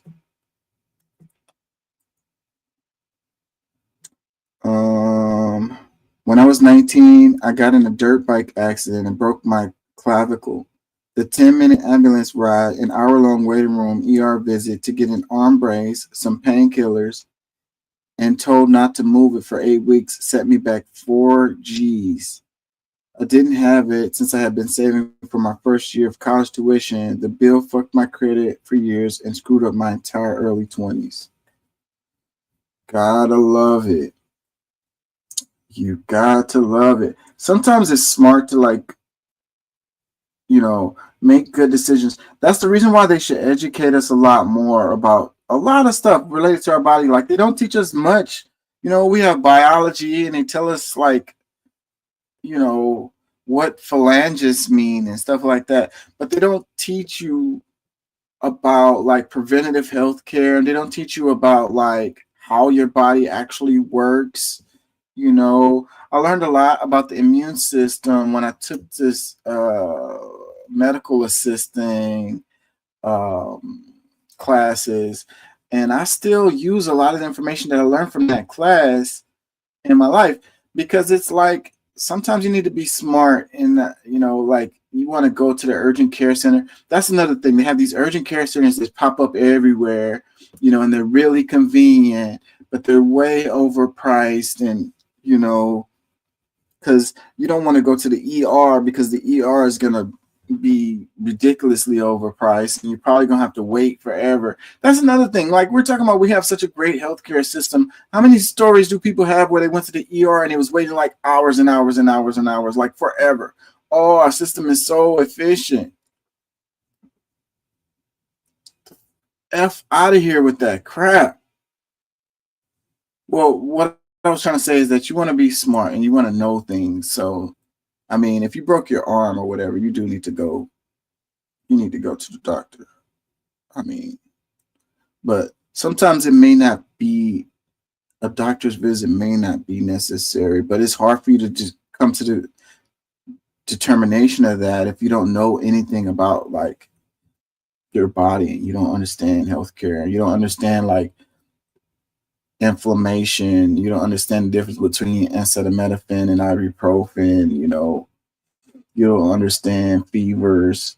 You don't understand mucus and you know what these indications, you know, are telling you. You know, if you don't understand about like your lymph nodes, where they are and what they feel like when they're swollen, and you know where the infection is coming from based on which lymph nodes are swollen, stuff like that. I mean, they could teach us these things and then we wouldn't be in preventative medicine, like having to do with exercise and sleep and which food you're putting in your body, which vitamins you're deficient of, like what are the signs that you're deficient of certain vitamins and stuff like that. Like if we knew this stuff already, it would keep us from having to go to the doctor so much.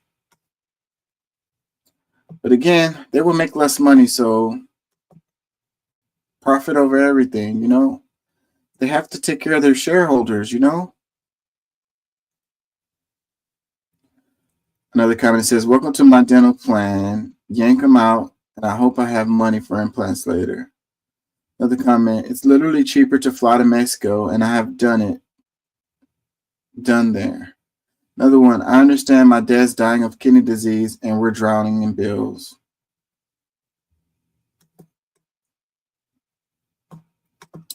And these people have the gall to defend this system that we have. Another comment, it says, the dental insurance scam is the worst. They consider every cosmetic, even though our teeth and nerves tied to other parts of our body. It's pure insanity. Yeah, man. So you have to have health insurance. You got to have dental insurance. You know, you got to have life insurance. You need to have car insurance. You know, you need to have homeowners insurance, you know, and you need to have tornado, flood insurance, natural disaster insurance, you know, and you pay. And then when something happens, then you have to like prove to them that you deserve your money back for them to cover whatever the problem is or whatever. And they try their damnedest to keep from paying out any claims. It's like insurance is like the best business model ever. Like I get to pay and pay and pay and pay, and you don't have to give me anything in return. And then by law, you have to have it. So the laws, the system works with these insurance companies to extort you. But the state doesn't come in your behalf to force the insurance companies to pay. And they can find every little excuse not to pay, when it's really your money. Like, the money should just go into a pool, and it's sitting there, and I mean, they can flip it while it's sitting there, whatever. I'm sure that's what they do.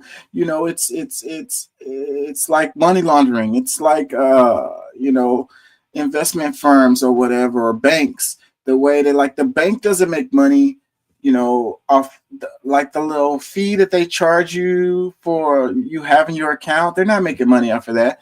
They're making money off of flipping your money while it's in there. That's the reason why they give you all kinds of incentives to keep more than $2,000 in your account, or when you don't move the money and it stays put for a certain amount of time. They have all these incentives to get your money to just kind of sit there, because if they know the money is there, they can rely on it being there. They can draw on that shit. They can give out loans at high interest rates, and they can flip that shit. So what I'm saying is, the insurance companies can just take the money that you've been giving them every month, and it just sits there. And when something happens, you should be able to draw on that money to go towards the situation that you're having, right? I mean, does that not sound fair? But they don't want to give you the money back. Like, you haven't done anything for me this whole time. Been paying years into this insurance, and you haven't done a thing for me. Like, I'm just giving you money, like, for free.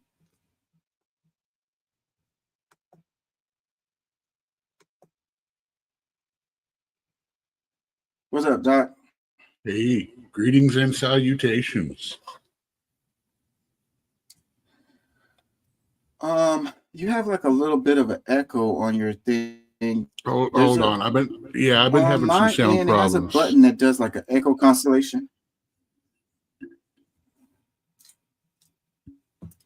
Yeah, you can do an echo cancellation. There we go. Did that fix it? Option. Did that fix it? Yep. Yeah. Okay. Yeah, I've been having some sound problems. I got some actual out loud speakers, but I've got to switch them. I've got to switch the USBs because I can't run my mic and sound in those and choose between them. So I've got to unplug my sound speakers, plug back in my mic and stuff to get the stuff to work right if I want to hear stuff out loud.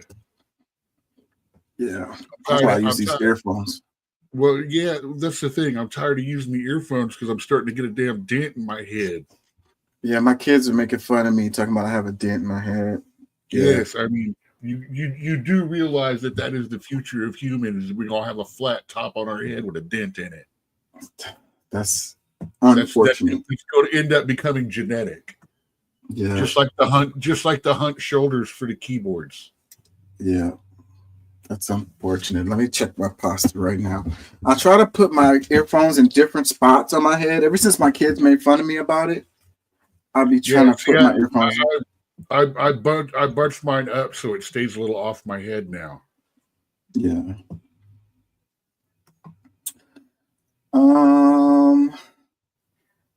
Let me read a couple more comments here. It says, my tooth also cracked and I had Medicaid with dental insurance. So I went to get it fixed.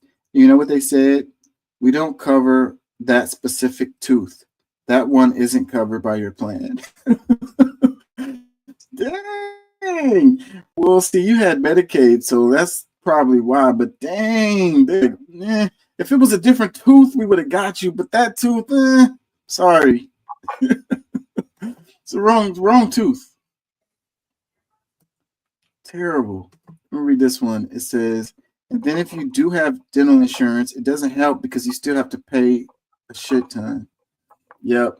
Because that's why I stopped I used to have dental insurance back in the days. And when I went to the dentist, I was like, oh shit, I got insurance, man. Give me the work. Give me everything. I want the whole thing.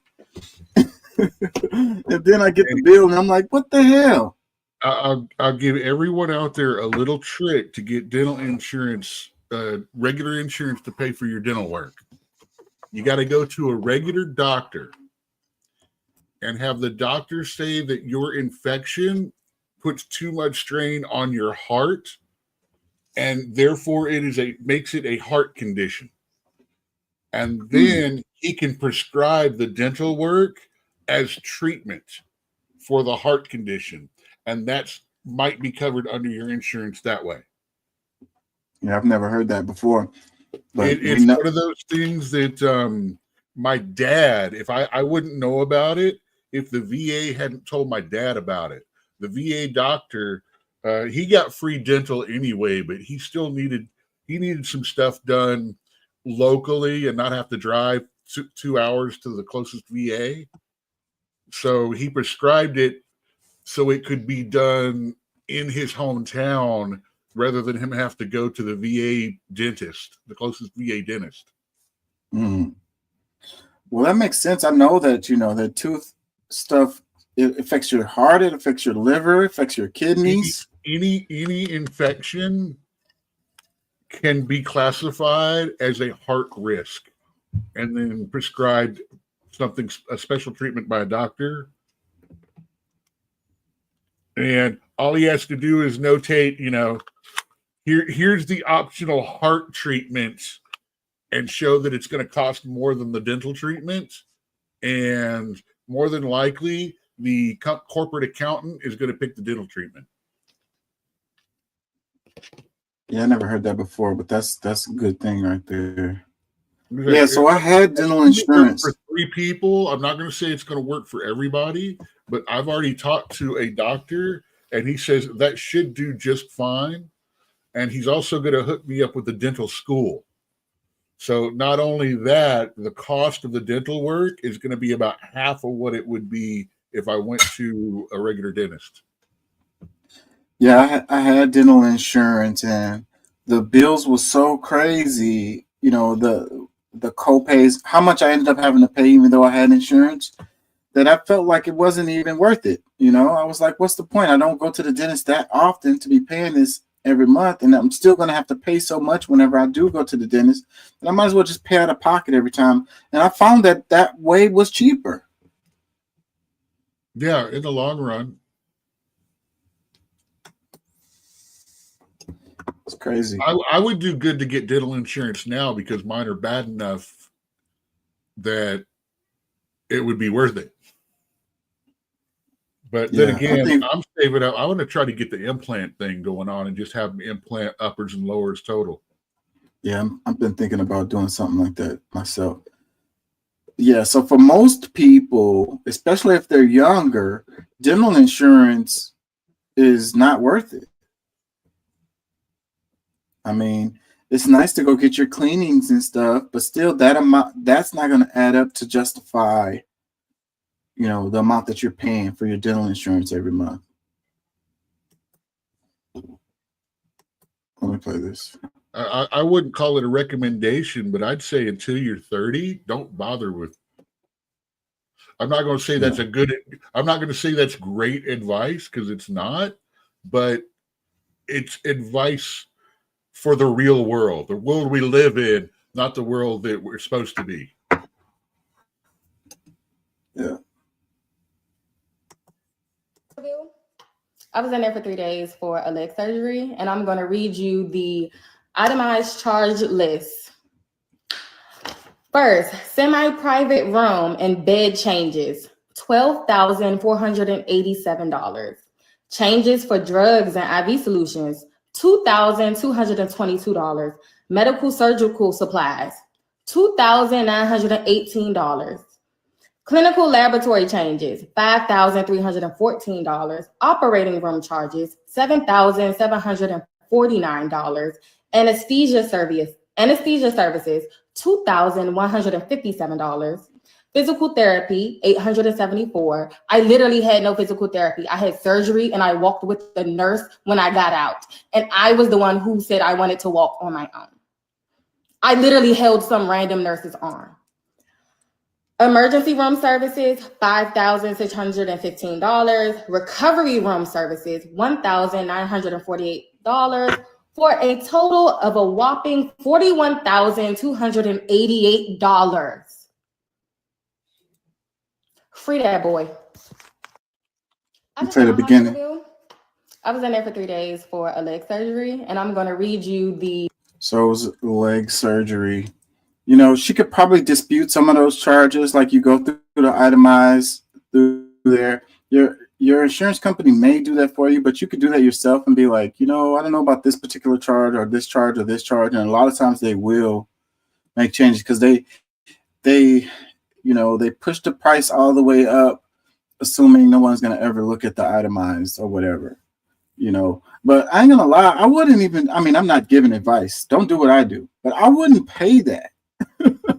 I wouldn't pay that bill, man. I'm sorry, bro. Like, y'all gonna have to come find me. Like, I'm not paying that. I'm not paying it.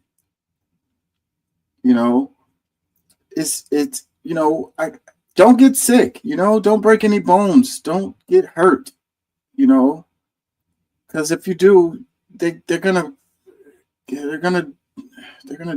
do you really bad. Caption, it says, this should be a crime. TikToker shares hospital charges after being admitted for 3 days due to leg surgery. Yeah, and you can always ask them to let you go too. Like, you know, I don't know. Maybe the doctor recommended that she needs to be under supervision after having the surgery or whatever. Or maybe they said you can't go home, but they can't just keep you. It's not a prison, you know. Can be like, hey, I want to go home. You know, I could just lay up in my bed and have somebody look after me or whatever. I don't want to stay here for y'all to charge me $7,000 for laying here. I mean, you might want to stay to be able to get administered the drugs or whatever, but you can get that stuff from the pharmacy.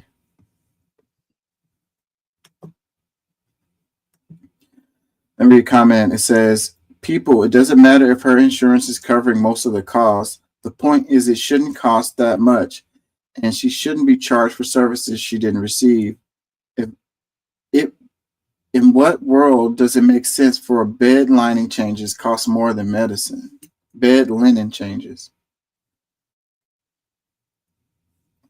Yeah, man, it's a scam.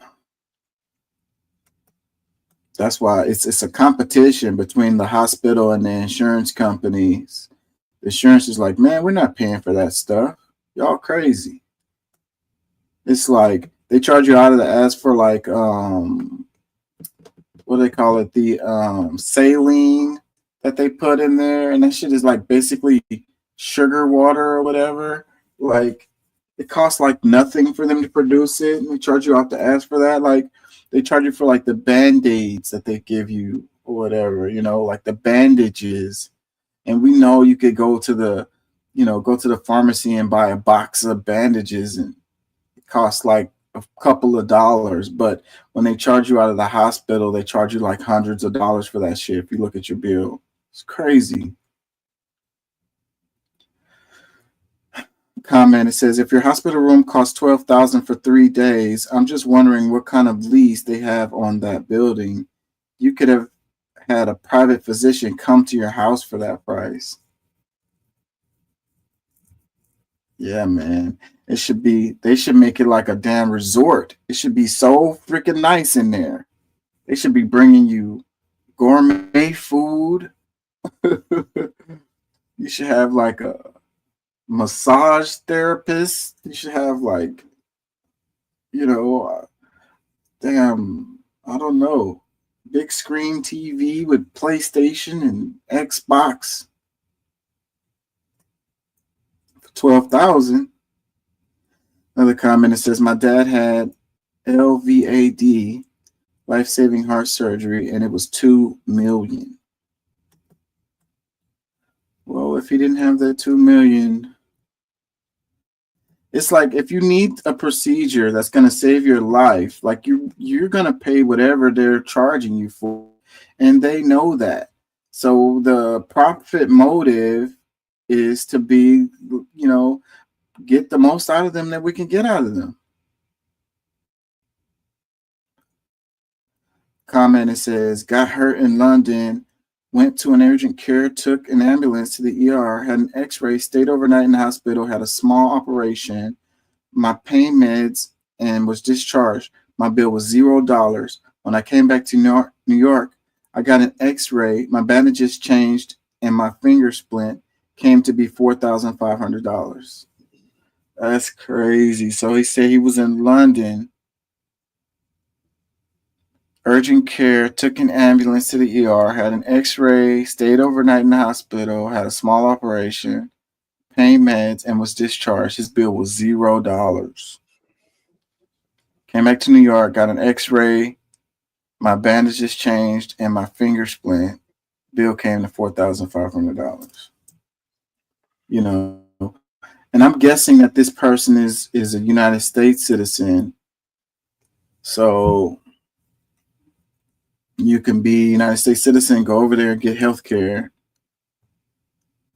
Let me read another comment. It says, a 3-day stay and surgery for my wife was $248,000. The medical system robs you without a doubt. Hellcat.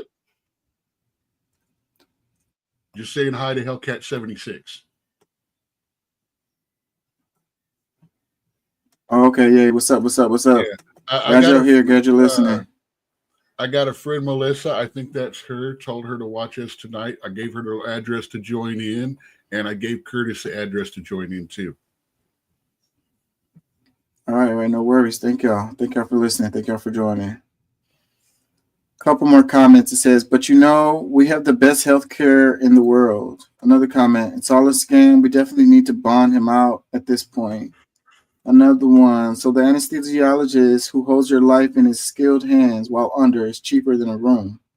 That's what I noticed too. Let me play this again because some of the prices was not only crazy, but it like didn't really make sense. Hold on. Let me play this one more time. Surgery, and I walked with a nurse when I got out, and I was the one who said I wanted to walk on my own. I literally held some random nurse's arm. You could tell she's emotional about this, like she's hurt. Now, Melissa, emergency room service. Talk to us. Oh, hey, Curtis. Melissa's someone that can tell us about healthcare and stuff like that. She's been having some medical problems off and on, and she can tell you more about how the current healthcare system is working than any of us can, probably. Yeah. Let me play some of this. Services, $5,615. Recovery. So emergency room service, $5,000. Recovery room services, $1,000. Free room services, $1,948 for a total of a whopping $41,288. $40,000. Free that boy. It's like, where's she gonna get that money from? But then, you know, I'm sure the insurance is covering some of it, but they're gonna. Well, remember, I've been using the example of my own son for years now. When we've talked about this a lot of times, and I've been talking about the corruption and graft and how my son got his arm broken, and they brought him a $20-something thousand bill from the emergency room. As soon as they found out that he didn't have regular insurance, they brought him a bill for $2,500. Like literally almost 10% of what the original one was. That's crazy. If they can do that, they can get health insurance cheaper. They can get costs cheaper. There's a lot of collusion going on. A lot of hospitals are charging more because you got insurance. You're paying all of this. And then when you're on a percentage instead of a fixed deductible, you know, that just kills you right there too. Yeah. I was in there for 3 days for a leg surgery, and I'm going to read you the itemized charge list.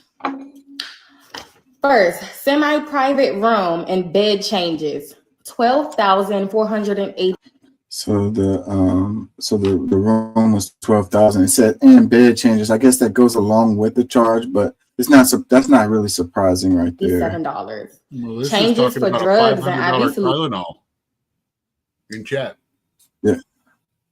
Oh yeah. $2,222. Medical surgical supplies, $2,000.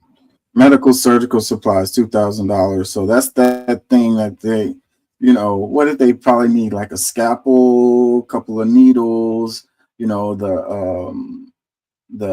I was talking about the Bandage- saline, the bandages, freaking well, that's medical bandages, supplies. the tubing. The saline comes under the intravenous drips and stuff like that. That's a different charge. This is for the supplies and consumable materials like bandages, stitches, the tubing, the cleaning of the instruments, all of that stuff. Yeah, and that stuff is like not very expensive at all. That's not $1,918.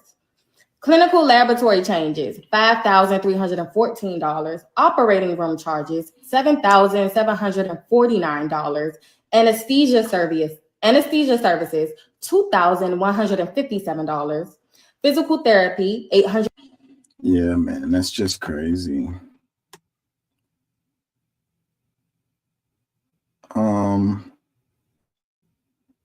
Earlier I was talking about the Vivek Ramaswamy and how the internet is kind of going crazy over his comments. Let me play this right here. My favorite thing happening right now is this. Short story long, Vivek Ramaswamy made this long ass post on X. It's right here. Let me summarize it for you. He says the reason that top tech companies often hire foreign-born and first-generation engineers over Native Americans is because Americans are dumb. Why are we dumb? Because of our culture. Our culture promotes athleticism over intellectualism. And to a degree, that might be valid. But using that almost valid point to extrapolate to describe all of America and then justify that they hire immigrants over Americans is hilarious to me. Because your boy Trump here ran on the platform of immigrants suck, America first. And Vivek was like, yeah, except for tech companies, we need more immigrants. And Trumpers immediately was on X pissed off. Like, hey, that's not putting America first. Hey, that's promoting immigrants over Americans. And Elon Musk responded with, yeah, we need double that number yesterday, talking about H-1B visas. The number of people who are super talented engineers and super motivated in the USA is far too low. Think of this like a pro sports team. If you want your team to win the championship, you need to recruit top talent wherever they may be. That enables the whole team to win. So after all you idiots voted for Donald Trump because get rid of all the immigrants, co-president Elon Musk and his evil sidekick are busy trying to eliminate the cap on H-1B visas so that they can have more people immigrate to America and take these top tech jobs. I'm going to say this slow for you MAGA idiots to understand. Trump, Elon Musk, Vivek Ramaswamy, and all the other fucking billionaires. He needs to say it slow so the Democrats can, so the people that actually believe what he's saying will understand it through repetition. Let me finish it. Oh, let me finish this and then I'll let you comment. Yeah. Doesn't give a single iota of a shit about you. They just convinced you that you're poor because of all the other poor people. They're going to do things that increase their bottom line. And if they can hire talented people to fill these positions while doing nothing to improve the plight of American workers, because all they care about are their company's bottom line, they're going to do that. America first for them just means money for me. It means that all the disenfranchised Americans will fall for my bullshit rambling about immigration, price of eggs, and then be stupid enough to give me the White House so I could fuck everybody over for me and my billionaire friends to get more richer. Congrats, idiots. Okay, comments. See, again, this falls into the whole assumption that immigration as a whole is what has been talked about and things like that. It's not immigration as a whole. It's the mass of illegal immigration coming across like that. It's, you know, it's hilarious. They're picking the statement, using the statement, but not actually using the statements. They're making generalizations to make it easier, and then he's turning around and calling people stupid and idiots and stuff like that, which does absolutely nothing but exacerbate the situation. You know, he's not looking at actually what's going on or both sides. He says, oh, well, they're taking that one statement and extrapolating all of this. That's exactly what he just did. Took the one statement and extrapolated it to all immigrants, to all of this. And you know, like he at least he validated this initial statement by going, yeah, it is part of it. It may be true that part of our culture is people, you know, not stepping up and into these positions and things like that. But he's right about the culture that we have of sports and instant fame being a problem. We've just gone through 20 years of 90% of the degrees out there going to liberal arts and, you know, all these other things, not science, not tech, not hell, even enrollment in basic things like construction, welding, plumbing, HVAC, things like that are way down from where they used to be. I mean, there's all kinds of stuff going on, and he's trying to play. This is just because he is really fun and likes to insult and make fun of Trump lovers as a whole, blah blah blah. When it's not a Trump versus things like that, it is a culture problem that we have. We've walked away from science. We've walked away from math. We don't have anyone in America that can make a damn cell phone anymore. I mean, seriously, we got people that can put the parts together, but we don't have the people that invent them anymore and haven't in a while. We farmed out. We used to be 80% manufacturing and production and 20% services. Now we're 20% manufacturing and 80% services. So as the world goes past the kind of services that we can provide and we lose our ground in the tech department, we're going to lose our ground in the whole world market. And it has a lot to do with, you know, a girl can show her butthole on OnlyFans and make $1 million in 6 months. Who needs college if you can do that? You know, where's the motivation? Yeah, to get like a 4-year degree. Think about it. All through the 90s, how many of your friends thought that school was a waste of time and they were going to make it as a rap star before they'd ever have a chance to make it anywhere else in life? That now was the everybody only wants way. to be a social media influencer, like a TikToker or something like that. Like that's what my kids are saying. I'm like, oh my God, like, you know, how do you compete with that? We live in a lottery culture. The lucky make it, the unlucky don't. It's very sad. You know, what I would say, though, it may be as simple as Vivek Ramaswamy and Elon Musk are just advocating for their friends and family members. You know, Vivek Ramaswamy is a first-generation They're both immigrant, absolutely right? 100% right. And another problem we're having is we're bringing the guys over here. They're working a couple of years in tech. They used to stay. But now they're going, they work a few years in tech here and all of this. And then now they're, instead of just working hard and sending some of their money back home, now they're all going back home because they get less taxes. They've got more businesses and stuff moving out of America so they can get the same kind of work, the same kind of pay, and not have to deal with all the American bullshit that goes along with it.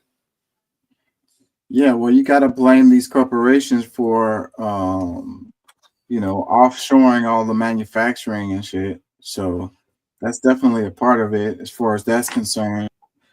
You know, a lot of the jobs are already taken by these people, you know, those tech jobs, the jobs that people really want. They're already taken by these people because it's, you know, in a lot of cases, they are the ones that's qualified. Let me read his caption. J.R. Colbert. He says, I love this for MAGA and I can't believe I'm getting ready to say this, but I agree with Vivek Ramaswamy. We do need more immigrants to fill positions that Americans simply cannot do because they're idiots.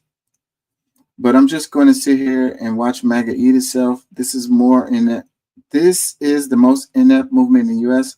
All the Republican Party is power hungry, but they can't even get along in their own party or agree on anything.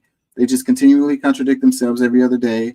They will fail at this just like they failed at overthrow the government in January 6, 2021. Even when Trump gave them every conceivable advantage to overthrow the United States government, they failed. And that's why they failed again. I told you guys that this was going to be a clusterfuck, and they haven't even taken office yet. And they're already eating themselves. I'm just going to sit back and enjoy it. Both sides have been eating their own for the last 6 months. Both sides are. I mean, I don't disagree. I don't disagree with that. I mean, the only thing about it is the people getting eaten are not the ones we need to worry about. We need to worry about anyone that's there. Like, we just need to, like, say, at 80 years old, we don't need you in Congress anymore. We don't need you in politics, because even if you are one of the best in the world at it, you are still out of touch because you are 3 generations behind your, beginning into politics days. You're 3 generations outside now of how the world affects real people.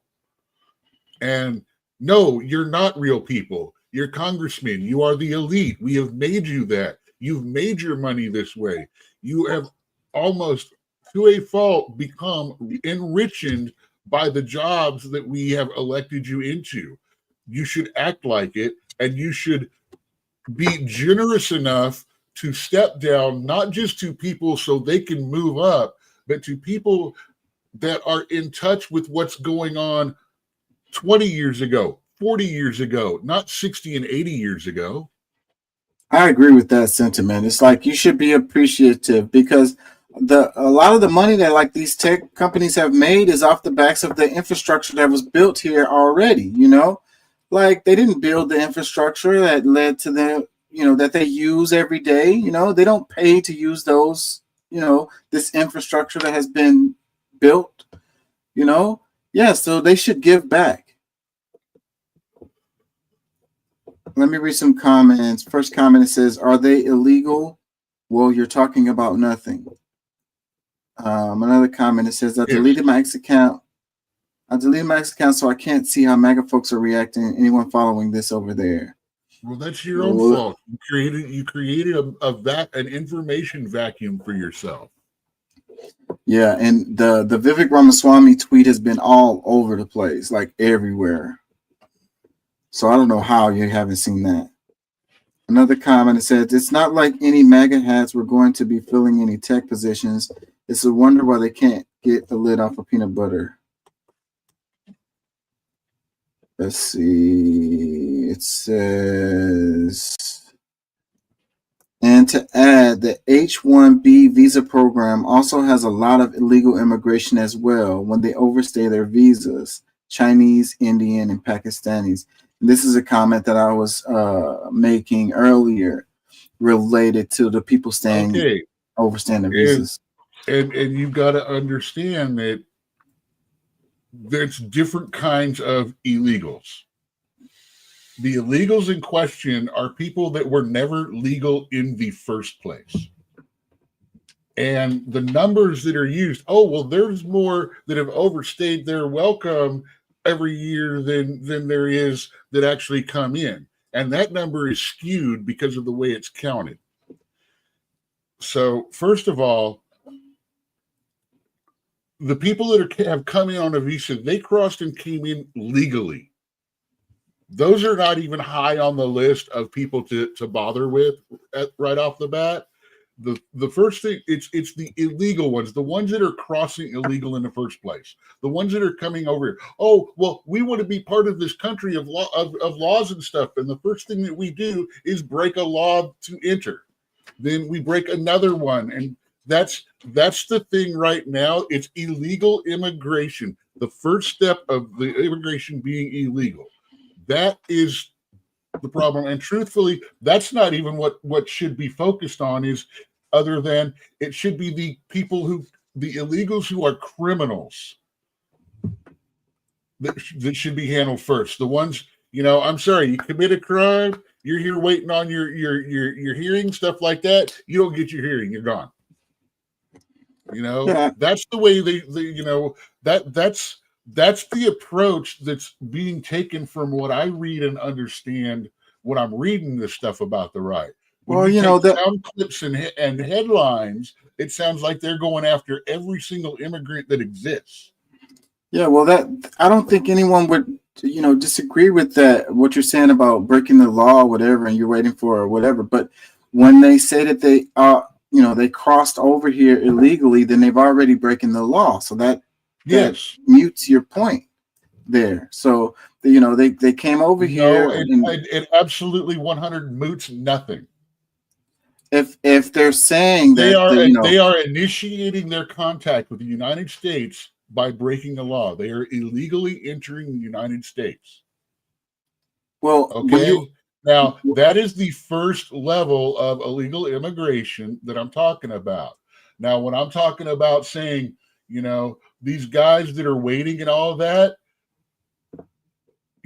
okay. Also, you also have to remember the migrants, the actual migrants, are still crossing back and forth. That's what I say all the time. They work all the time. They're still working. They're still working the fields. They're still working the part-time and temporary jobs that they did, and going back and forth on a daily basis.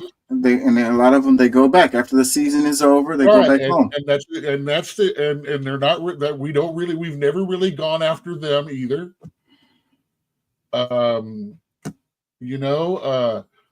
The people that are coming over, like you were saying earlier, the H-1 and they overstay. Yes, they do, but they entered legally. Yeah, but that doesn't matter. That makes them a different category. They're still breaking the law. They're still breaking the law by overstaying their visas. Absolutely. So after they entered, the first act that they did coming to the country was not breaking a law. Yes, they did. That is a different kind of immigration. That sounds like semantics. No, it is not. You're trying to make semantics out of it by including everyone in a whole group. But we're not identifying this as a whole group. We're putting it on problems. See, you don't want to look for a solution. You want to continue an argument. They're separating these two groups, and it's mostly from an economic perspective. Yes, just like they're trying to say that there's more that stay than come across. That is not true either. Because every year that someone stays, okay, that's counted. They slowly build up more and more. But the way they're counting illegal immigrants, the illegal border crossers, is by how many come over each individual year. But what you said earlier, the cumulative state on one side is going to be more than the other. What you said earlier, the state of illegal crossers is by far outnumbers the number of people that have stayed illegally. You said earlier, if they're waiting for their visas and they break the law, then they should be, they shouldn't be able to. The person that overstays. Stop. I said this is how it's being handled in the row. And how it's and that I didn't say a hard line. This is how to handle. But yeah, if they've overstayed their visa and stuff like that and commit a crime, boom, they should be bounced too. Matter of fact, if they've overstayed their visa and their name gets run and it gets flagged, they should be bounced because they are currently breaking the law. That's where I was getting to. They are breaking the law once they've overstayed their visa. So that's the same. That puts them in the same category of if you're here with permission and break the law, boom. Yeah, I'm not trying to make it easier for one group or another group. I'm just saying start with the people who did not accept or care about the damn law in the first place from the very first step they made into this country. You know, I'm sorry. Yeah, but if someone comes into my house, kicking the door in, they're the first person that I'm going to address. Not the guy that's been sitting there for a day and a half and I just want him to go home. I'm going to address the one kicking the door in first. Yeah, well, these two groups are separated economically because the bureaucracy and the red tape and all of the problems and the amount of money that it costs to go through the process of coming in here legally is a barrier to these people. So if they don't have the economic. And on that footing, the ones that have overstayed their visa got here by their own pocket. And the ones that got here illegally in the first place are now staying here out of our pocket. How do you come to that conclusion? Because they got over here on their own money and shit. Now we're paying for the other ones. They get in. Never mind. You're not going to understand it because you're too hardline about the situation. Let's move on. I'm sure that topic's going to pop back up. Let's play this right here. The politics and President-elect Trump threatening to expand U.S. territory, suggesting in a series of Christmas Day social media posts that the U.S. could take control of Canada, Greenland, and the Panama Canal. Tonight, what's behind the threat and how some of our allies are responding? Here's ABC's White House correspondent, Mary Alice Parks.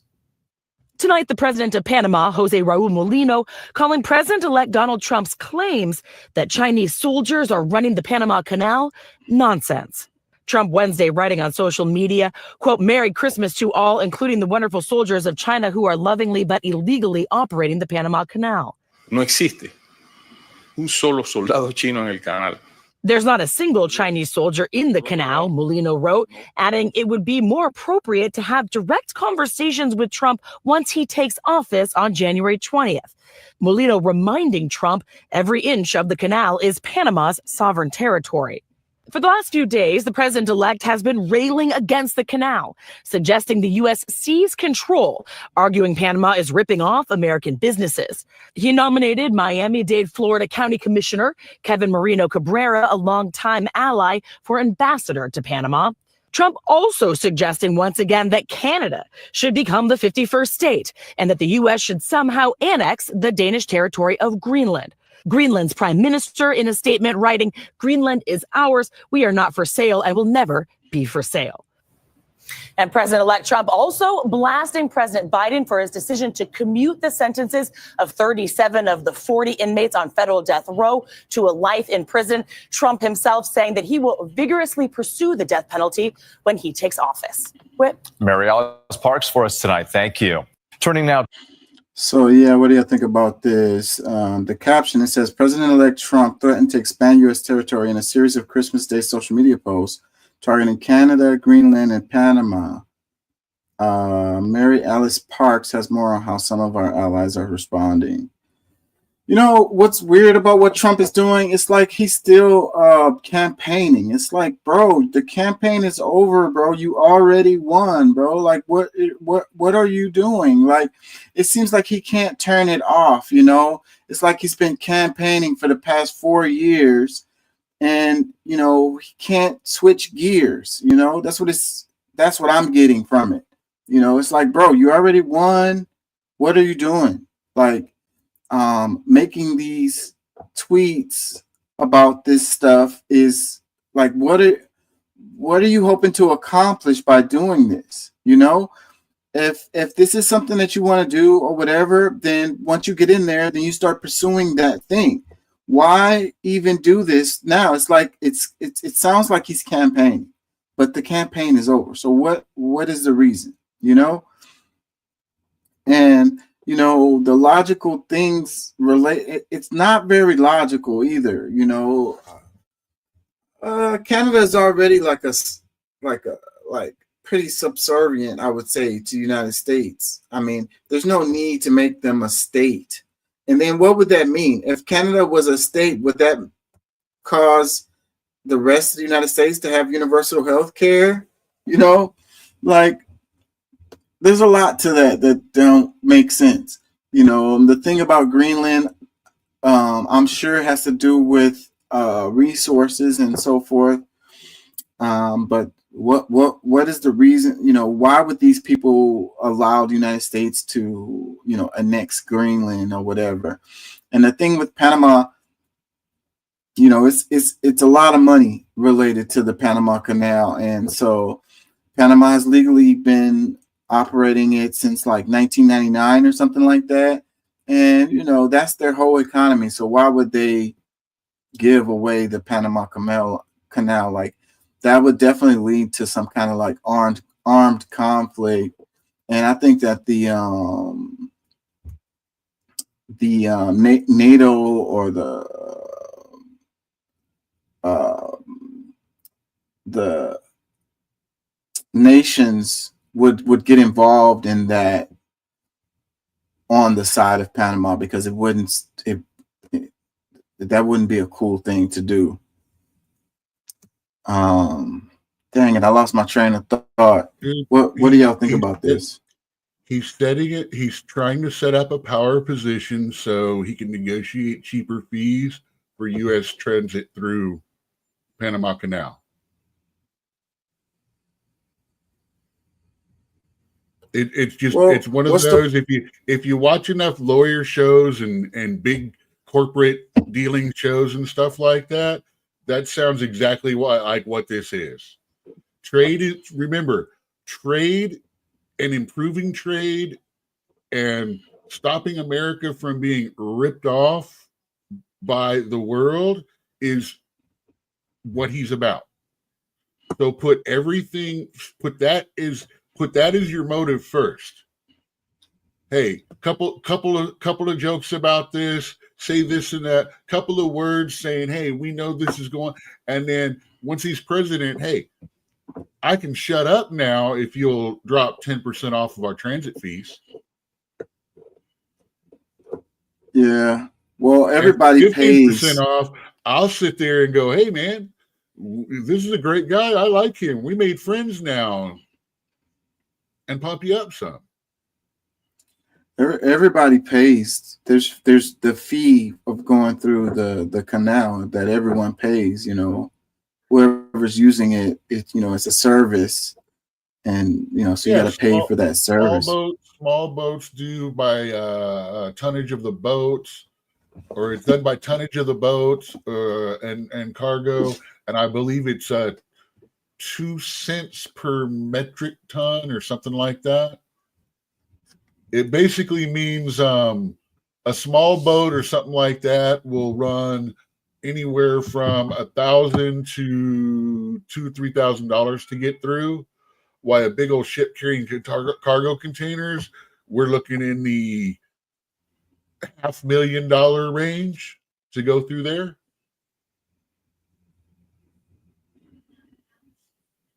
Hellcat 76 says J1s flood Estates Park, Colorado every summer.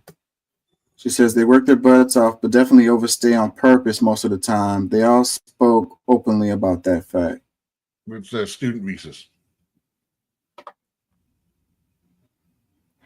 Yeah, so that's breaking the law. That makes them illegal immigrants. The moment time has passed. Again, a word that you want to specifically label on them when it's a different kind of illegal immigrant than is what the main contention is about. See, that way you can add all of this and stuff and extra. So every time, like I said, it's one of those things that you know damn well that that's a different category from the subject, but you keep wanting to bring it back in to obfuscate the actual talking about the actual, you know, you want to make labels, but you won't let labels be made. You want it to be your label and make all of it so you can talk about the whole thing instead of go, okay, this problem, this problem, this problem. No. They're all this problem. And if you talk about this one, you're talking about them. Yeah, well, there's no gray area. Either you're absolutely legal immigrant or you're illegal immigrant. There's no gray area for that. It's black and white. Dude, do you like, again, semantics? You're picking a fight over this and you're not listening. You're not in any way attempting to understand. You're just trying to hammer words. I understand that you they obviously don't understand, or you wouldn't repeat yourself 18 times, because the more you hear it, the more you say it, the more it makes it true. I understand that they specifically go after certain illegal immigrants and they pass up on other illegal immigrants. There is certain matters of immigration that are priority and considered prime effort, things like that. Just like crimes, there are certain matter of crimes that are considered priority, and others will be put on the back shelf in lieu of the others. Yeah, but it's all crime, it's all immigration, but it's not all crime because there are different levels of crime actually defined. Well, what we're doing here is we're defining the different types of immigration, but you don't want to do that. You just want to say it's all crime. Well, what I'm saying is I know that they focus on immigration is coming from certain countries. They focus on immigration coming from people with certain skin tones. We're focusing on immigration that is a breach of the law at the beginning of its entry. The discussion is not about people who get here and stay. It's about people who get here illegally, who don't have any permission to be here and come here and are illegal. And that is the people that are being talked about. That is the flood of immigrants that's coming in. Yeah, we are one of the we bring more immigrants into our country than almost any than any other country in the world. It's double the amount coming in illegally, and it needs to fucking back off. Because they come in, they show from the very first step into our country, they do not accept, recognize, or give a shit about the culture that they're trying to come into. About the law, about the land. I absolutely do. If you kick my door in, you're telling me you don't give a shit about me, my law, my home. Well, if they really was, wanted to improve the situation related to immigration, then the process that people go through for asylum, for getting visas, for becoming naturalized citizens, then that process is what you need to focus on and improve that process. Put resources, money, time. At any legal point of entry or any embassy. That's pretty laid out pretty well. And the fact that there are 9 embassies between the southern and northern borders of Mexico also tells me that Mexico was involved in pushing the people that way. Matter of fact, that caravan that started the day after Election Day, literally, after being threatened to raise tariffs if it didn't get broken up, all of a sudden vanished. I was talking to someone who was telling me that it took them 14 years for them to complete the process of becoming a citizen, And I wonder how long did it take? People that have done it in 4, and I've known people that have. I think it's 8 years is what it's supposed to be. So how long did it take Elon Musk to become a legal citizen? How long did it take Vivek Ramaswamy's parents? It took them the same amount of time. They had to go through the stuff too. Now they may be able to do it faster because they can afford people to pay for classes and stuff like that. But I don't know the length of time involved. I just know that there's a bunch of stuff that they've got to do to make it happen. But yeah. And no offense, I know someone that's 10 years old, that's 10 years on it, finally got theirs, and they're pissed as shit about people just walking over, and they're talking about just giving them all citizenship when they're here. Because since they're here, but the thing is, no matter what we do, no matter how we change our laws and shit like that, we have to seal the border. We have to stop people coming in until, as a country, we can actually normalize what the fuck's going on. Because that's the problem right now. The whole situation is such a burden on every system we have, because it's, oh, poor people. Oh, well, yeah. You got people going, well, everybody that's here, while others are going, well, that should be just American shit. But at the same time, we can't let them fucking die either. So, we got to get a handle on this. We got to make sure these people are figured out that have come across. We need to slow down people coming on. We do need more people coming in for tech jobs. We need more people getting out of school capable of doing tech jobs. We got to stop the inward flow that's overflowing the system and spending all of that money. So we've got the money to actually make other things happen, like more money for schools, more money to help people that aren't making it and stuff like that. Let me read the comments. Hellcat says an initial is not an invasion, which is considered an act of war. She says, we're all immigrants here. The naturalized can't stand the jumpers. You would think, being that it's a nation of immigrants, that they would be more sympathetic to the plight of immigrants. But absolutely, the naturalized can't stand the jumpers. It's the jumpers that's the problem. That is what everyone is arguing about. They're more than happy to get to the rest of them and people taking actual jobs and shit. But at the same time, if they're taking jobs that nobody can do, we're not talking about the ones nobody wants to do there. Now we're having a problem with people that we're not getting people that can do the jobs. But that's the thing. It's the jumpers. There's the a people that racial are coming across saying, deal with me. I'm here. Fuck you. Fuck your laws. I just want to be here. Whatever. There's a racial component to this that's not being stated. United States historically has promoted immigration from certain countries. Not only promoted it, it paid them, gave them money, gave them land, gave them opportunity when they came here. I don't give a shit what we used to do. It's what we're doing now that needs to be fixed and focused on. That's how you repair the system, is you repair it as you're fixing it. As you're doing this shit, it doesn't matter all the dumb stuff that was done, there's a whole lot of shit. It can't be undone. It can only be fixed and made better. Yeah, well, but the history is what leads to now.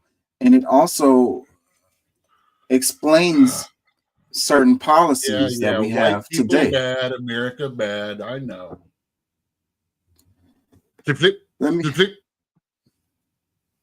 Let me read some comments underneath this one, the one we just played. It says, here we go again. This will be a comical 4 years. So glad I moved away from this. Another one. Can you talk about lowering the price of food? The stuff he campaigned on.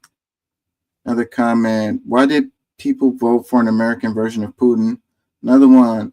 This BS is why I cut friends who voted for Trump out of my life. They voted for a dictator who wants nothing but to destroy our country as a show of his power. I'll never forgive those people who put him in office. Yeah, I think Trump got put in office by people not voting.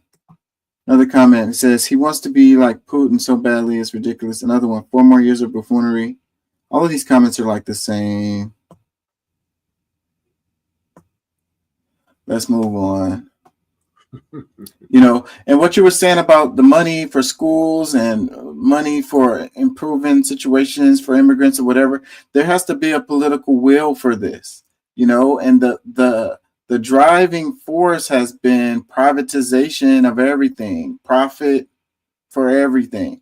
So there's no political will, you know, but they have plenty of money when it comes to the military industrial complex, to giving to the Pentagon, to giving to Ukraine, to giving to Israel. How come they can't find the money for the school system if they got money for that stuff? That's a both sides problem right there. Both side of the fence problem right there. Absolutely. I do not disagree with you on that at all. You know, it's bipartisan. I can't tell you how many fucking bills and shit had writers tacked on to where they were actually, you know, this is going to cost us $10 million for it. Yay, we're going to vote this in. Oh yeah, we're going to also add 20 million to Israel and 100 million to Ukraine. And now it's a $250,000 bill. Oh well, that's still less than that's. Well, we're not going to get this if we don't give them that. So let's go ahead and give them the $200,000 when we only needed the 50, because if not, we're not going to get the 50. That's congressional math right now. I completely agree with you there. So it's because the military industrial complex has a stranglehold over our politics, you know, and it's good for them. Get voted down too. They make money off of the conflicts, so you know, and a lot of that money just goes directly to independent contractors who tend to be American companies anyway. So it's like public money going into private hands, like through the middleman of Congress, you know, and so it's a scam. It's like money laundering, basically, and both sides are complicit in it. Let me play this. So this guy, his name's Luigi, and Luigi just unalived a man, and people love him for it. So Luigi's got a lot going for him. He was a valedictorian in his high school, he went to an Ivy League university, and he's generally a charming and friendly dude. And one day, he decides to move to Hawaii. I mean, he's in his 20s, he has a remote job, so why not? And there, Luigi learns to surf. Here's the thing, though. Luigi has had bad back pain since he was a little kid. He actually has a condition called spondylolisthesis. And I guess all the surfing aggravates his spondylolisthesis and his back starts hurting like crazy. In fact, it's so bad that he's in bed for a week. And even after he recovers enough to get out of bed, the pain doesn't really go away. So most days, Luigi's just in pain and it sucks. So he does his research and he starts reading books about chronic back pain. And he does everything he can to help himself. But nothing seems to work. And this back problem is really starting to consume his life. Like he's not sleeping right, and he can't surf, he can't have sex, he can't live the active life he wants in Hawaii. So eventually he leaves. And I don't know exactly where he goes after this, but things continue to get worse. Like the pain is just unbearable. Sometimes his legs feel numb and he just never feels rested. And this is just a bit of speculation on my part because we don't have all the info right now, but it is speculated that this whole time he's battling with his health insurance provider, trying to get them to cover his treatment. And that, unfortunately, isn't going too well, as these things generally don't.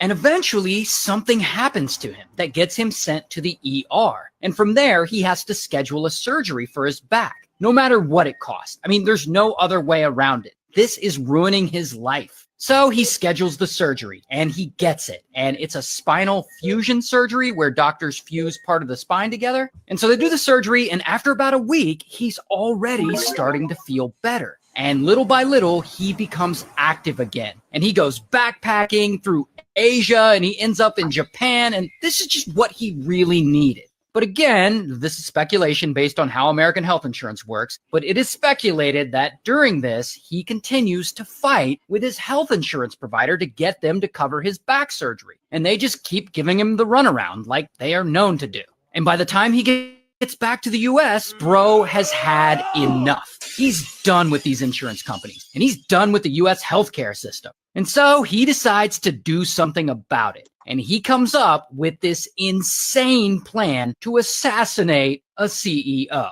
So first, he distances himself from his friends and family, and he stops posting online. He basically ghosts everyone for months. Then he gets a bunch of fake IDs, and he 3D prints a pew-pew and a silencer. Then he takes 3 bullets, and on the casings, he etches the words deny, defend, depose on them. Which deny, defend, depose is a reference to delay, deny, defend, which is a reference to the shady tactics that American health insurance companies use to deny coverage to people in need. And so after doing that, Luigi gets on a Greyhound bus, and they believe it originated in Atlanta, and he takes that bus all the way up to New York City. And there he checks into a hostel, and he waits. 10 days later, it's early in the morning, and Luigi leaves the hostel and he heads over to the Hilton Hotel. And there, outside the hotel, he waits for about an hour for his target to show up. Then his target does. This guy, Brian. Now, Brian is the CEO of United Healthcare, aka the largest health insurance company in the United States. Now, allegedly, United Healthcare denies more claims every year than any other health insurer. So a lot of Americans really hate this company, including me. F them. So Brian is just arriving to the hotel for an investors conference, probably to talk about his record profit margins or whatever. But then Luigi sees him walking up, and he walks right up behind him, and he aims his pew-pew at him, and he shoots him in the back. And Brian stumbles, and he falls to the ground. And the whole thing is caught on security footage, which I can't show you the murder, but you can see Brian here, and obviously Luigi is here. So anyway, Luigi shoots him. Mission accomplished. And he knows he needs to get the hell out of there before police show up. So he jumps on one of those bike share e-bikes and he flees. And you can actually see him on surveillance footage here passing by. And so he rides over to Central Park and he ditches the bike and his backpack and his jacket and he hails a cab. And eventually he ends up at Penn Station. From there, allegedly, he gets on a train and he flees to Philadelphia. And so Luigi's long gone. His plan worked. He made his escape. And Brian, as you already know, he doesn't make it.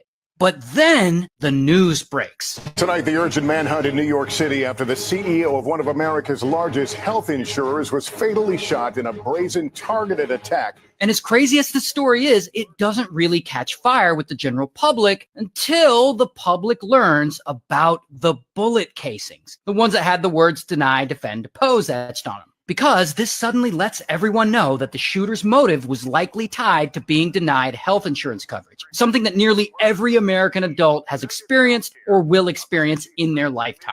And so real quick, you people who aren't from the United States, I don't think you quite understand. In America, the health insurance business is all run by private corporations. There is no public option. So even if you have insurance and you get sick or injured, the insurance companies will very often figure out ways to not have to cover you. Even though you're paying them every month, doesn't matter. They will find a way to not cover you. It's a really fucked up system that the general public is absolutely fed up with. And so people learn that Luigi unalived this healthcare CEO and they start going apeshit. Like people online are defending him, saying the shooting was justified. People start putting up wanted posters of other healthcare CEOs. Luigi gets a ton of fans. His social media accounts quickly blow up with hundreds of thousands of new followers before social media platforms take them all down a few hours later. And people are like reposting shirtless pictures of him, thirst trapping over him. Like, oh my God, he's so fine. I mean, people on TikTok are talking about how attractive he is. Every woman in America is thirsting so hard for this Luigi Mangione guy. Yes, he's objectively attractive. And so people from all sides of the political spectrum are cheering him on because he's suddenly become a representative of every American's frustration with the U.S. healthcare system. Meanwhile, the NYPD is on a manhunt for Luigi, and they release a few photos of their person of interest, but they don't really know who he is. And he covered his tracks well enough that they can't find him. So the NYPD offers a $10,000 reward for any tips leading to his arrest. Then the FBI offers a $50,000 reward. But so far, no one is snitching because a lot of people think he's a hero. So then 5 days go by since the shooting, and Luigi, he's been hiding out this whole time, and he ends up in Altoona, Pennsylvania. And at one point, I guess he gets hungry like we all do, and he decides to go eat at a local McDonald's. And while he's there, another customer feels like they recognize him. And they tell an employee, and that employee calls 911. Minutes later, police show up, and bam, they finally arrest him. Here's his mugshot. And here's some more footage of him. He's in police custody. Anyway, so he's in jail now, waiting on his trial, which will probably happen sometime in 2025. And it's going to be an absolute circus. But I'm sure we'll cover it, and I'll keep you updated. So this guy... Pretty cool. This dude put together the whole thing, like, with the animation and stuff. I wonder how long that took to put together. It has all the information. Only thing is missing is the perp walk at the end. I think that there was a big media circus on that. I covered that in the other show, and it was crazy how the mayor, New York mayor, was like looking at that like a photo opportunity for himself, because it was like, why was he even there? Like, that's crazy. Let me read the caption. It says, the hidden cost of capitalism, humanity versus profit. Capitalism thrives on one principle, profit over people. Nowhere is this clearer than in the U.S. healthcare industry, where private insurance companies dictate who lives and who dies. Their strategy, delay, deny, defend. Shareholders get richer while millions are denied basic care, left to suffer or perish. The system is designed to prioritize money, not humanity. But here's the real danger. This ideology is creeping into our own society, often unnoticed. In Nigeria today, we've unknowingly adopted the same mindset. Profits have become king, even at the cost of human lives. Think about it. Diluted chemicals and drugs that fail to save lives instead of taking them. Adulterated fuel that destroys machines, livelihoods, and safety. Substandard materials used in constructions, leading to building collapses and countless deaths. Every time we cut corners in business, be it to save costs or increase margins, we indirectly participate in a cycle of harm. We may not see the faces of those who suffer, but their pain and loss are real.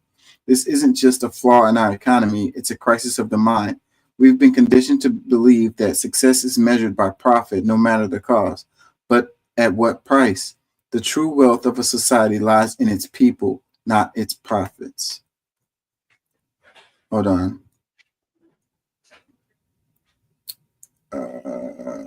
Where did I stop?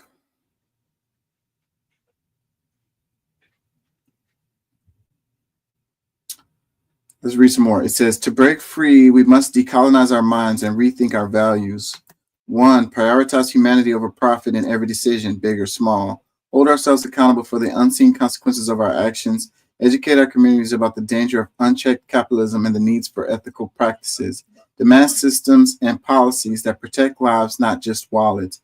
We must rebuild our society from within, starting with our minds. The time to act is now, before the pursuit of profit completely erases our humanity. So yeah, you know, what do y'all think about this whole thing? I think that some sectors should not be profit driven. You know, if it's privately run, I don't care, but it shouldn't be private. It shouldn't be profit driven. You know, and the healthcare system is one of those that shouldn't be profit driven. You know, all of us need healthcare. You know, everyone needs healthcare, and you having some middleman deciding, like your doctor is like, we need this procedure for this guy or whatever, and then some middleman is like, nah, you know, we're not going to do that or whatever, you know, like that's not approved. Like it's really insane, you know, to protect the profits of these corporations. You know, like I say, some sectors should not be profit driven. It's a public good, like a utility, You know, there's a reason why utilities, you know, should not be profit driven. You know, people need water, you know, to live, you know, so people need health care to live. So, you know, why and how did we get to this point where we feel like this is the best system that we could have? You know, they've been lobbying for years for things to be in the position that they are today. You know, they've been winning. They're winning, and the people are losing. Like, again, like they're saying, this is not a left or right issue. Like, we all can agree on this. You know, maybe we can disagree on what the solutions are, but we all can agree that something must be done. And the system that we have right now is not working for people.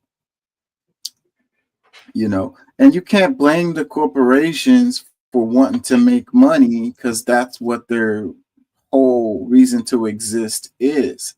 So then that means that you have to change the dynamic. You have to change the system.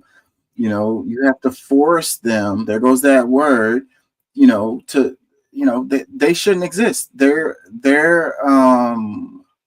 sector should not exist. They can go get other jobs. It'll be fine. They'll be okay. You know, as far as the, you know, the doctors and nurses and hospitals or whatever, you know, they can make enough money to pay the people that they need to pay to do the jobs that they need to do and have competitive pay and all of that, and just fine. But then they can become the accountants for the government healthcare system instead.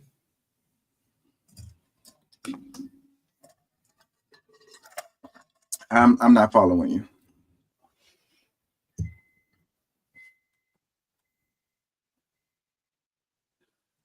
Let me read some comments. It says, why are we surprised? Isn't it the American and European way? Hashtag Luigi's a hero. Another one. This sounds so unreal.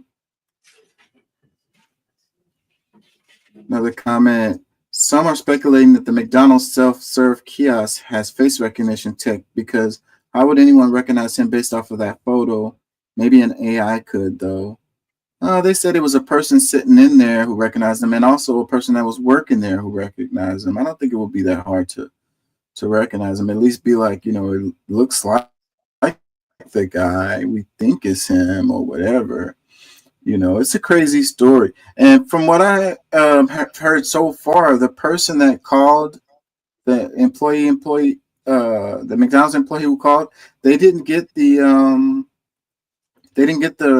reward or whatever, because they didn't go through the tips hotline, which was what they were supposed to call so that they can get their, you know, their reward for turning this dude in. It's like, you know, it sounds like the same story of the healthcare story as far as them denying your claims or whatever. Well, you didn't submit the proper forms or whatever. So, you know, we can't cover what you need to cover. Like, you know, it's the same game as far as, you know, you didn't do the proper procedure or whatever. Yeah, we know you called the police and it did lead to his arrest or whatever, but we can't give you the reward because you didn't, you know, you didn't call the tips hotline.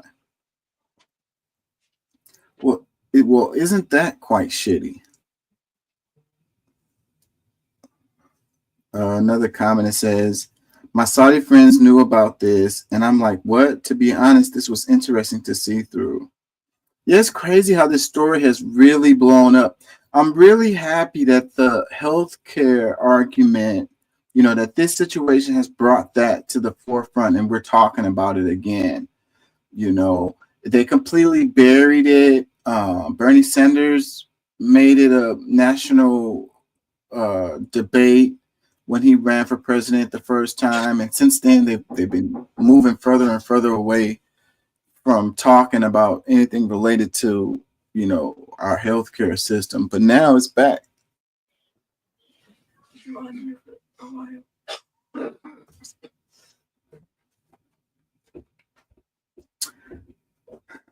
Comments. The mugshot at the end. Another comment. This is ridiculous, justifying his actions. Another comment. Wait until people find out that Brian was going to be testifying against Nancy Pelosi for insider trading. I hadn't heard that before. I heard somebody saying something similar to this, but I didn't hear that before, whatever. So I don't know. There goes the conspiracy theory deals, you know, trying to make things more complicated than they are. I think, you know, I think it's pretty simple what happened. There's no reason to make it more complicated than it is. You know it. Well, I don't feel like people are focusing on color. That's your problem because you're racist. Another comment, it says, wow, okay, thanks for explaining. Another one, how capitalism works. The fact that you're even making this video about a murderers, you mean how white privilege works. Any motherfucker What is and their mom, what does that mean? they're fucking racist when they're telling me that they need more money for people of color to do shit because they can't do it on their own. Let me read some comments. No.coms. What does that mean? And the guy helping the cops did get paid. You're on it. It basically is the same. Oh, he did eventually get the money. Well, the last story I was reading was that they didn't give him the money. So maybe I missed that update.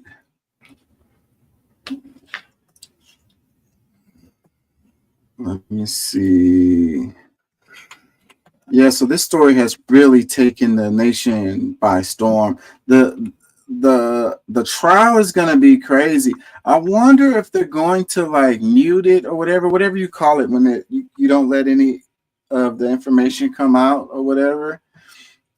Because you know, finding out about the claims that these people were rejecting and why they were rejecting claims and stuff like that, like since they charged him with terrorism, so then they're going to have to prove, like that's going to have to do with his motive, right? You know, so his motive is what determines if it's terrorism. So then that's going to have to bring out all of the stuff related to the insurance thing. If that's what was motivating him related to like denied claims and so forth and so on, then all of that, all the specifics of that would have to come out. He'll get $3,500 if he's convicted. That's the current. That's the McDonald's guy is going to get $3,500 if Luigi gets convicted. Damn, he has to get convicted too for him to get money. Not just arrested. You got to get convicted. One source says indictment and it's up to $10,000, and another one says convicted and $3,500. So I went with the lowest one and the hardest one. Well, it's two deals because it was the federal deal and then it was the New York State deal. So New York State was 10,000 and the federal deal was 50 on indictment. They ain't giving him. He ain't getting the federal one. Why not? Because he didn't turn him in through Crime Stoppers. He called 911. Yeah. He didn't go through the tip line. Technically, because of that, he's not legal to get any of it if they don't want to give it to him. Yeah. But that's considering shitty. it cost him his job, I think they're trying to throw him a bone at least. And he's currently one of the most hated people in the United States. Yeah, hopefully they don't let that person's identity get out because he's gonna have problems. It's out. Or she. It is? Yes. That's been unfortunate. Out like 2 days later. I refuse to say it because, well, as much as I don't agree with the dude shooting somebody in the back, you know, snitches get stitches. Yeah. I hadn't seen that down my timeline, that person. So maybe the people are not sharing it as much or whatever, but I would think that they would be, but I haven't seen it. Yeah, this is the big story for the beginning, well, the end of 2024 and the beginning of 2025. And it's going to continue to be like a media circus around this, you know. And it's interesting to me how the media is kind of dancing around the healthcare thing and, you know, not wanting to talk about that part of it. Because I'm more worried the about media what's is going on in Congress right now and what they're using this to distract us from. well, the politicians don't have power over this kind of stuff. Like this is an organic thing that just happened, and it grabbed the attention. It's like I'm not global. saying it. Did I say it was a show? I'm saying it's being pushed out up there to keep us distracted. This is better than something they could plan. Look at all the dumb stuff that was going back and forth until this happened that we actually were hearing about. Now we ain't hearing about nothing but this. Well, I think that the public has a real interest in this particular story, and it gets clicks. So, the media is complicit in the framing of the story, and you know, like I say, trying to draw attention away from, you know, how terrible our healthcare system is, and trying to put it on like, you know, murder is bad, okay, you know, but you know, and the media is complicit in us having this horrible healthcare system, because they could have been doing stories about how horrible our healthcare system forever, for a long time, and drawing attention to it that could lead to legislation or whatever, but they haven't been, because journalism is dead. No, the media won't do it because then they lose the advertising dollars that come from the health and the medicine field. Exactly, and that's some of their biggest. Those are the biggest ones. You know, I remember when they couldn't do those commercials with the drugs. I'm old enough to remember when it was illegal. One of the only countries that allows drugs, and previously they did allow non-prescription drugs. We're the only country that allows advertising that I know of for sure that allows advertising for prescription drugs. You know, that shit is crazy. Basically, we turned our doctors into our fucking dealers. Yes, we they're go and drug tell dealers them now. what we want. They don't tell us what we need. We tell them what we want. And that's really messy, including death. And a lot of these be experimental drugs, like brand new drugs that they're just marketing, and they probably don't even know what the long-term effects of them are. And it's like the first people who are taking the drugs are guinea pigs, you know, and they just want to test them out. That's crazy. It's like the samples that they give out to you. And, you know, and so the pharmaceutical companies lobbied Congress to make it legal for them to put these commercials on TV. And now every other damn commercial is some damn drug. Like, and we talk about how like stuff that's exposed to children or whatever, like the kids are sitting there watching TV and here comes an ED drug. You know what I mean? Like, what is that? I mean, like, you know, they're always talking about indoctrinating the kids and protecting the children and stuff like that, but they're okay with these sex drugs and these erectile dysfunction drugs commercials to be on TV. Well, see, this is where you're thinking that that's what the stuff was made for. It actually is a happy side effect of blood pressure medication.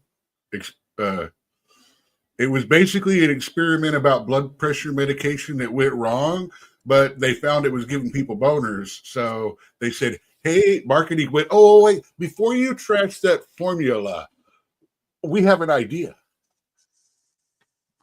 And so it became boner medication instead of blood pressure medication. Well, regardless, it's marketed in that way. And the kids are sitting there watching this commercial like, Dad, what is erectile dysfunction?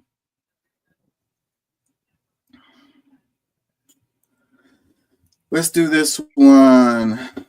It says, breaking, Democratic Representative Debbie Wasserman Schultz obliterates Donald Trump over his idiotically childish threat to take back control of the Panama Canal, exposes the real reason behind the schemes.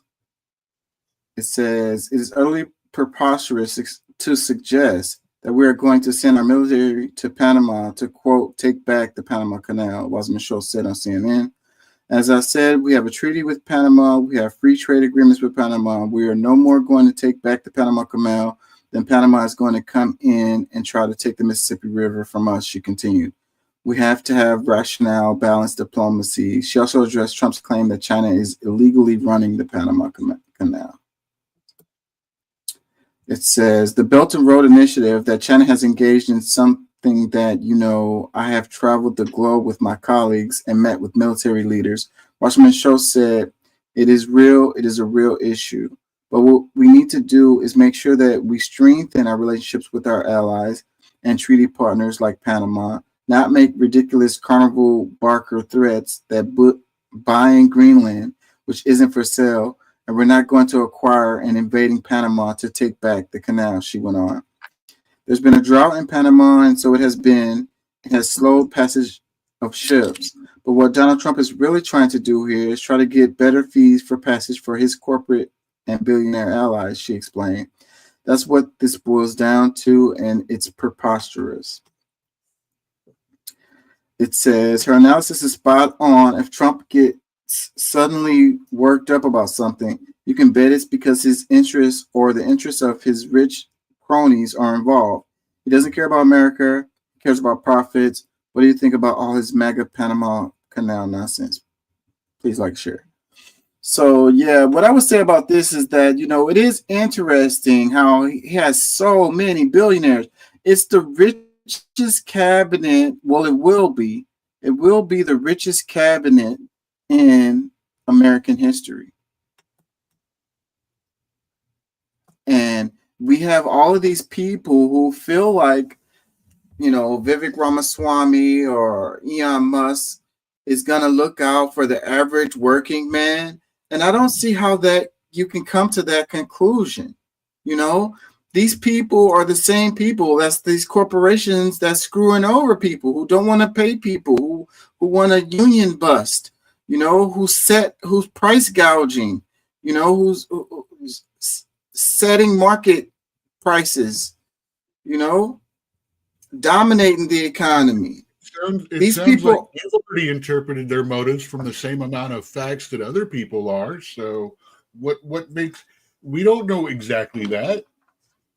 You know, I'm sorry, just because this automatic jump every time to, you know, the Lex Luthor, you know, it has to be about that, literally denies the fact and obfuscates the fact that the fucking Democrats are just got the exact same fucking people, same people donating to their campaign. They're going to make just as much fucking money off of the Panama Canal stuff being reduced. Yeah, I don't disagree with that.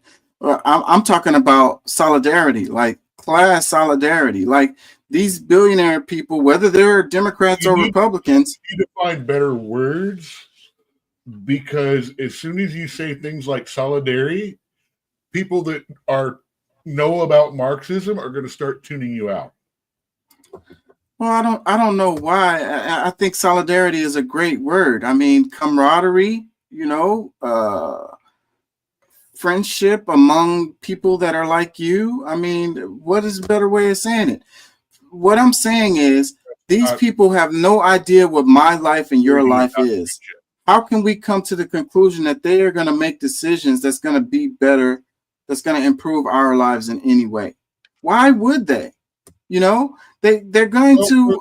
You're using the same argument as the other. I mean, the other side earned over $1 billion and ended up $20 million in the hole after losing. And they're the ones that everyone says they should be the ones taking care of our economy.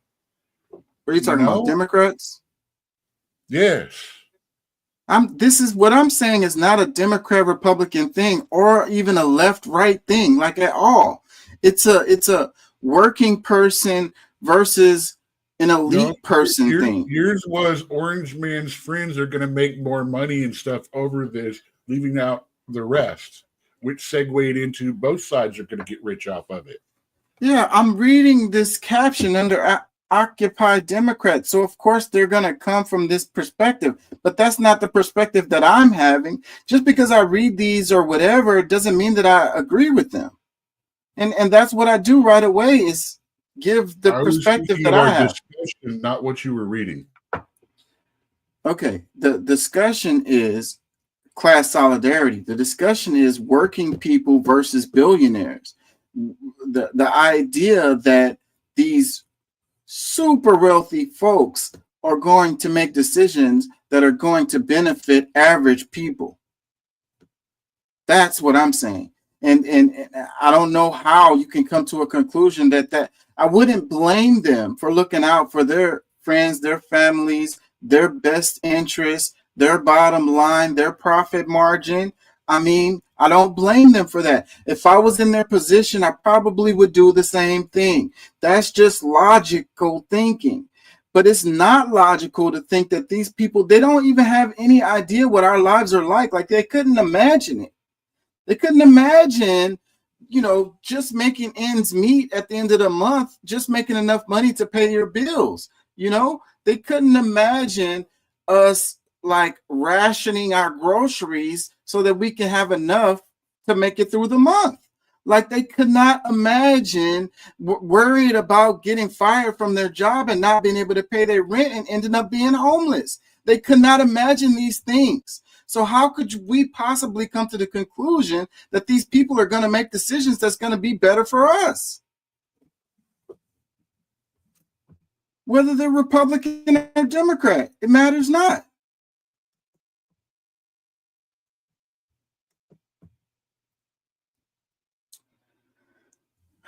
Let me read some comments on this. It says, "This is all bluster by Trump. He has absolutely no intention of taking the canal, but he is making these threats in hopes the Panama government concedes and erases the millions he owes in taxes. Donald is wanted for tax evasion there." What? I never heard that. Why would Trump owe taxes to Panama? I don't get that. Another comment, it says, "There may be even more than that to this. Trump Corporation has a monetary dispute with Panama, so he may be threatening the taking of the canal to get Panama to quit demanding the money owed to them." There goes another person saying that he owes them. Is it his corporation that owes them money, or is it him? Another comment says, "Why doesn't he go after the North Pole so we can end the war on Christmas?" That was a stupid ass comment. Another one, it says, "Did MAGA mothers vote to send their boys to war? Girls would not be included, according to Pete Hegemaniac." There goes another comment that doesn't make sense. Another one here, "He's already threatened to use our military against its own people, so I'm not at all surprised." Yeah, all of those comments are kind of crazy.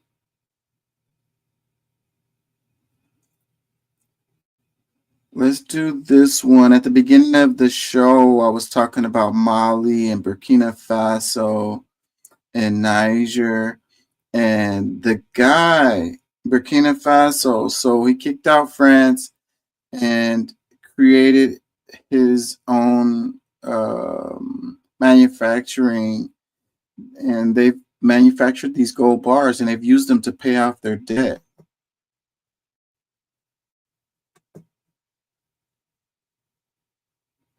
Oh, this brother right here is looking more and more handsome by the day. Okay.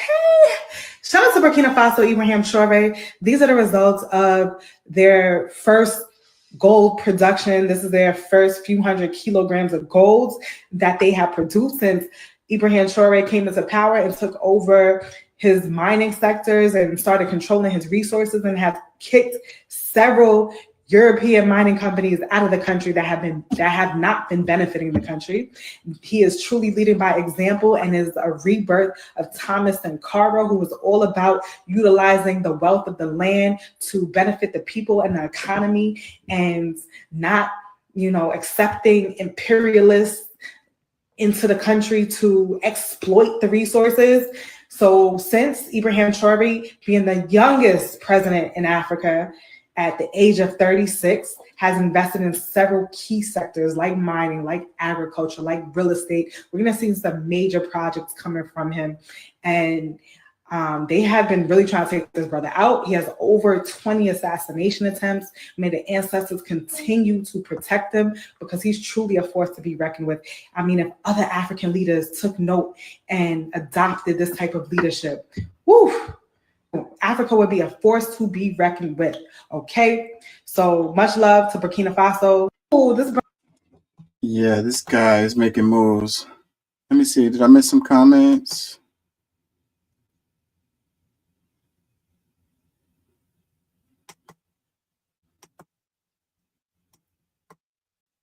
It says, did it say he got out of jail?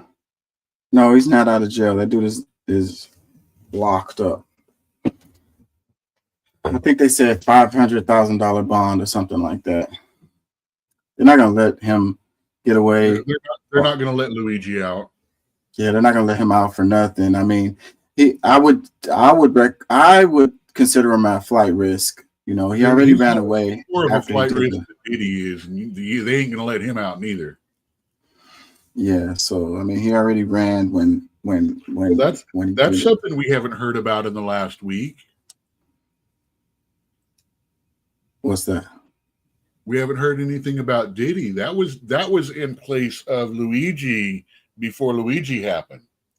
Like I said, yes, it's organic and all of that, but like I said, they haven't had to make up a new story or push an old one like that in a little bit. And yeah, this has got at least another good week on it. Man, this is going to go well into next year, because soon as the court case, soon as they go to, soon as that starts, there's going to be media circus. You ready for the biggest FU to Trump that Biden could possibly do? Pardon Luigi. He wouldn't be able to, because he hasn't been convicted yet. And it definitely won't happen before the inauguration. His son of any crimes that he did and may have done, then he can do it that way too. He had already went to court. It would be any crimes that he may have done. Yeah, but he had already went to court. Committed. It don't matter. That doesn't count. That means if they find another charge on him later, he's already pardoned for it. Meaning, any crime that Luigi may have done between these time, he is pardoned for. Yeah, I don't see anything close to that happening. Hey, I don't know, man. Biden has whipped it out and has been pissing fire on everything. I'm thinking so far it looks like he's trying to put Trump in the most difficult place he can in the world. I think he's trying to burn down half of the Democratic side of the party. I mean, everything he's done when we do see him generally is something that's shaking shit up and making people go, what the right now? Yeah. Including undermining Kamala's campaign. Yeah. Let me read a comment. It says, this brother has had 19 attempts on his life. He has transformed his nation in just 2 years. They are food sufficient. He has opened schools up, made healthcare free, bought tractors and fertilizer for everyone who needs the government help to start a farm, transformed his military and air force, and kicking the terrorists out. Public leaders of the AES and has revolutionized Africa. I urge everyone to go on YouTube and see for yourself what a leader looks like when he truly serves the people. Yeah, so the solidarity between Mali and Burkina Faso and Niger is really giving them power.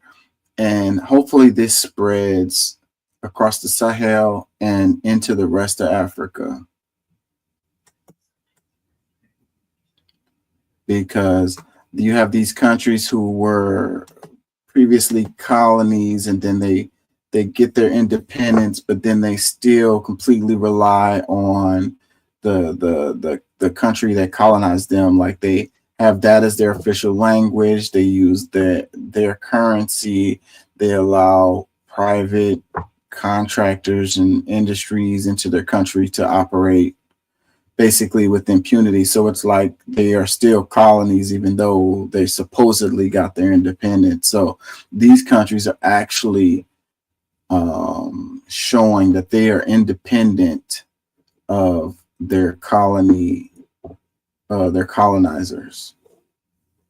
A couple more comments. It says, the thing about this, they never spoke until the job was finished. They did this in secret. Not really. I had heard stories about it step by step when he's, first started. The first thing he did was stop outsiders from being able to mine the gold. And then they started building to be able to do it themselves. So you knew it was coming. It was not a surprise. Comment, it says, Europe needs Africa, not the other way around. Another one, the assassination attempts are by his own people, paid by the Europeans to kill him so they can come back and control the gold mines. Hopefully they're not successful in that. Another comment, it says, Haiti needs to take notes because of all the resources we have, like our iridium. Another comment, the whole continent of Africa needs to take back control of every single resource it exports. Make the world pay them what they're worth. Another comment, yes, still recognize that the US and Europe should give debt forgiveness after they force these deals on these countries in return for their independence.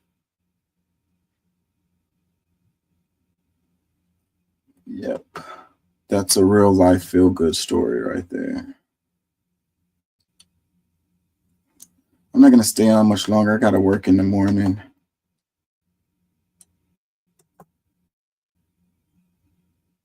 Almost everybody spends most of their life living in a totalitarian system. It's called having a job. When you have a job, you're under total control of the masters of the enterprise. They determine what you wear, when you go to the bathroom, what you do. The very idea of a wage contract is selling yourself into servitude.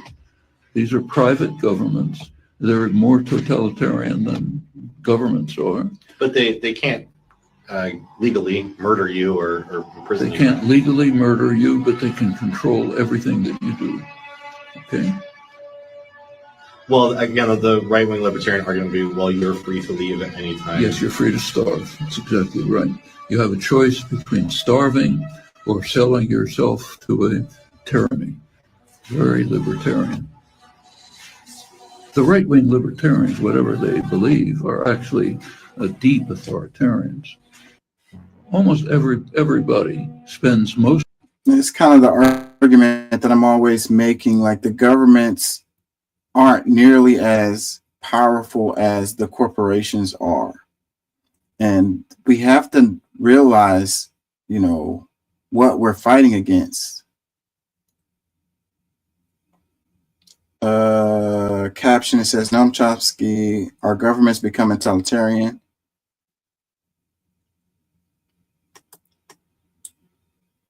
Comments, it says, socialists literally say that when you don't work, you should starve.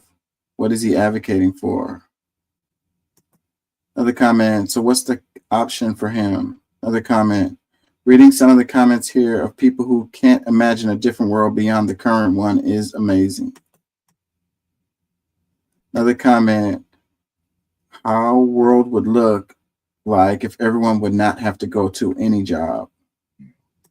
Another comment, one of the smartest and greatest professors. Another one, Chomsky used to admire him. Now it's just old man news. Another comment, he didn't have a problem with government telling you what to do in 2020. What the hell does that mean?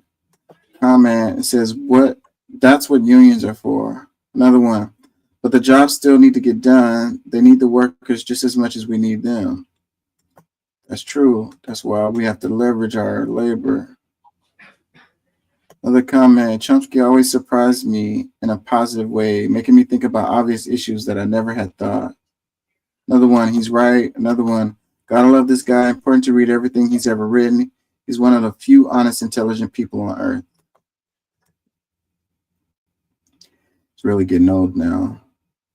Another comment, no, every organization is different. They buy your time, but only about 8 hours a day. Most of them allow arbitrary clothing, flexible schedules, breaks, or even a remote job. You can always find another job. You can always leave.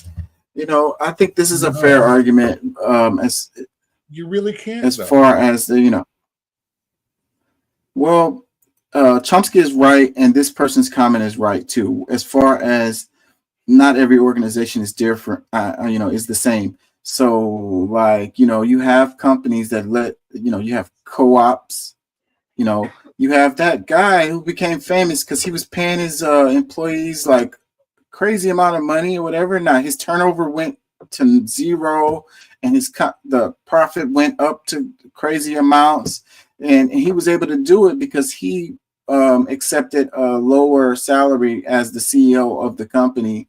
And, you know, there's different ways to run companies. You don't have to run them in a totalitarian way. It's just that's the way that's the default.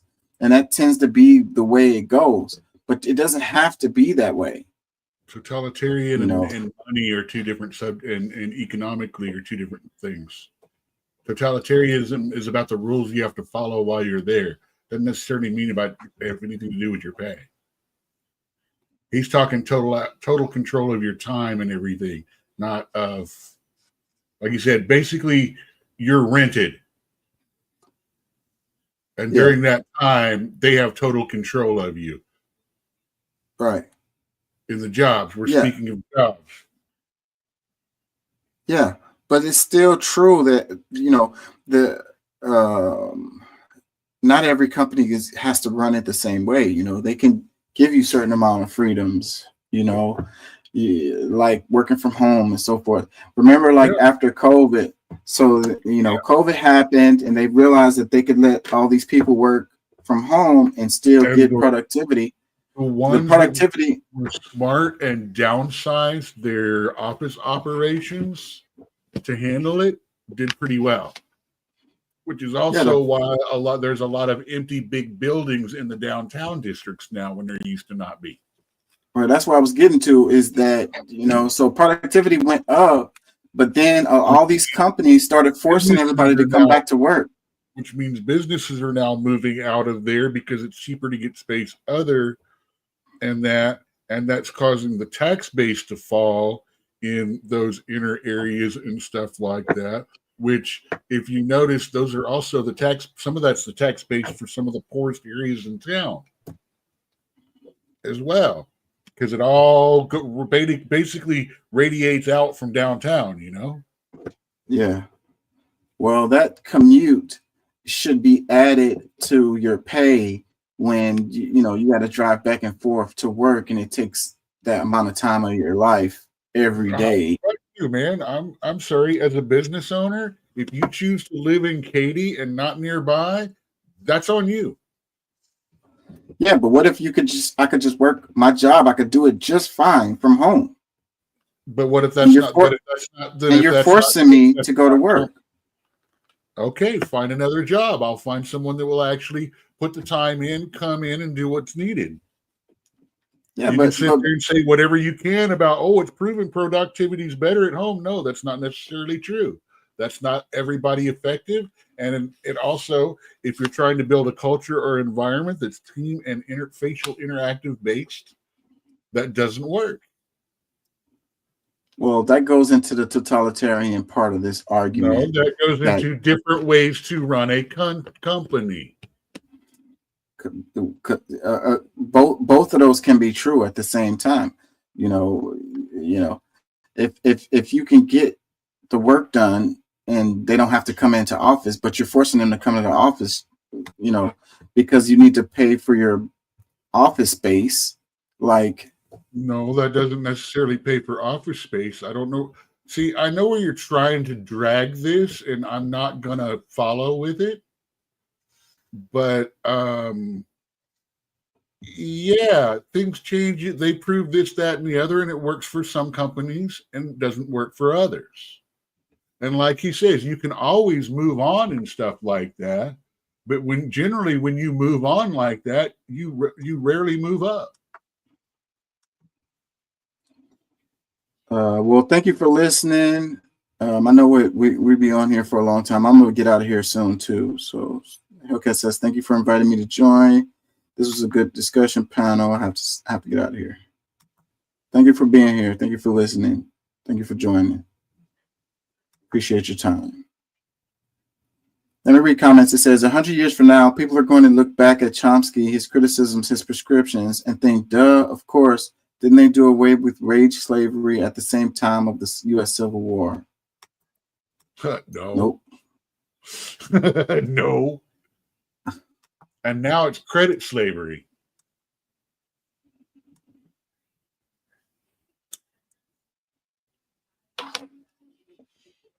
And either way, it's the golden rule still, like it was back then. He who has the gold makes the rules.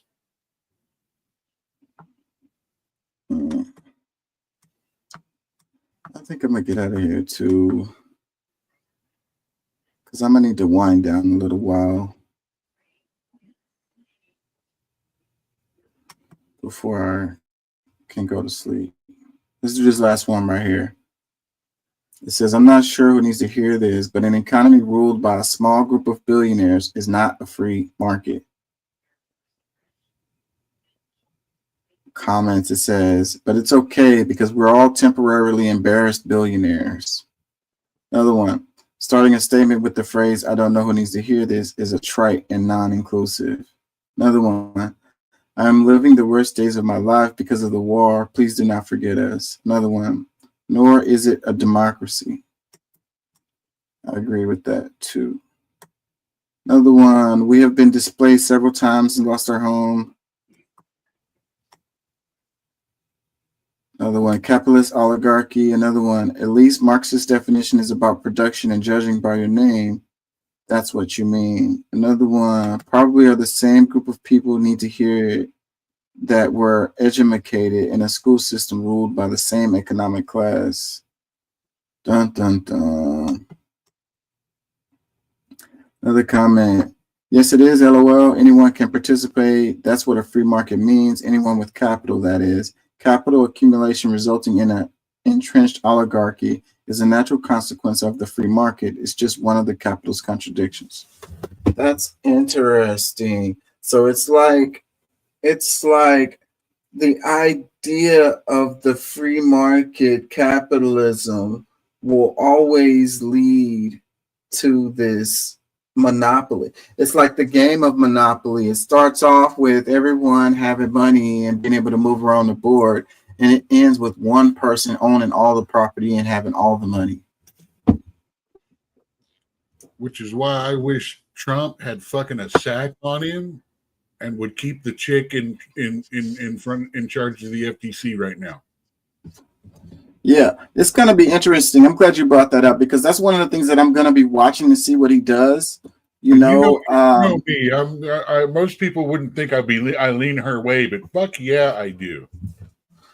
Yes, I would rather us have 100 small companies than 10 big ones. She's been doing a lot of good stuff. You know, the Kroger's Albertsons merger, it looked like it was gonna happen, but it didn't. And people are saying it was because of her. Yeah. I'm actually surprised. I didn't think Kroger was that big. I mean, but then on my way back from California here, in 3 different states, my Kroger ID number worked at different name grocery stores.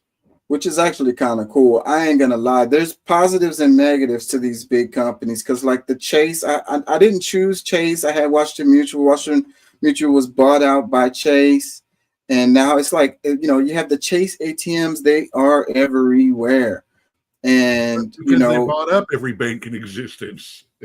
and there's I get the benefits of that, the convenience of having a Chase like everywhere, and the service at Chase is actually pretty damn good too for a bank. I have another bank. I messed my account up at Chase, but Chase was the best bank. They bought the bank that bought my bank that bought my bank that bought my bank. Yeah. So, I have a account at First Community Credit Union also, and their service sucks so bad, man. Bank of America. I hate Bank of America. And it's night and day between Chase and them. But if we think about the 2008 financial crisis, Chase was big in that. So they also hurt people. You know what I mean? With their speculation and their, my thing with Chase was also that I didn't fuck my account up that much and get involved in all the fees that they had. I kept my account in the category where I didn't have to deal with the fees. And from what I understand, most of the complaints about Chase were about fees and shit like that. Yeah, well, they get me for overdraft fees like every month. So, I mean, they got you could me say at first when I had a problem with AT&T, which, by the way, while we're mentioning companies with the worst fucking customer support ever, I would like to put them in the running. Yeah, Xfinity is pretty bad too. It's hard to get a real person. All you get is the AI, and it sends you in a circle because you ask a question, and it's like, oh, ask us a question, and then they're like, make it more relevant or whatever, and you just keep going in a circle. It's so hard to get to a person. It's so fucking annoying. And finally, when you do, you can absolutely tell that they know nothing about what anything is other than what the phone is. Yeah.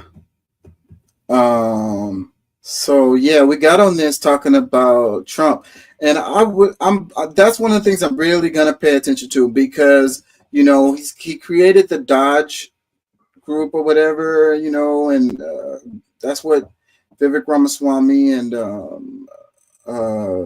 Elon Musk and what's her name, the chick.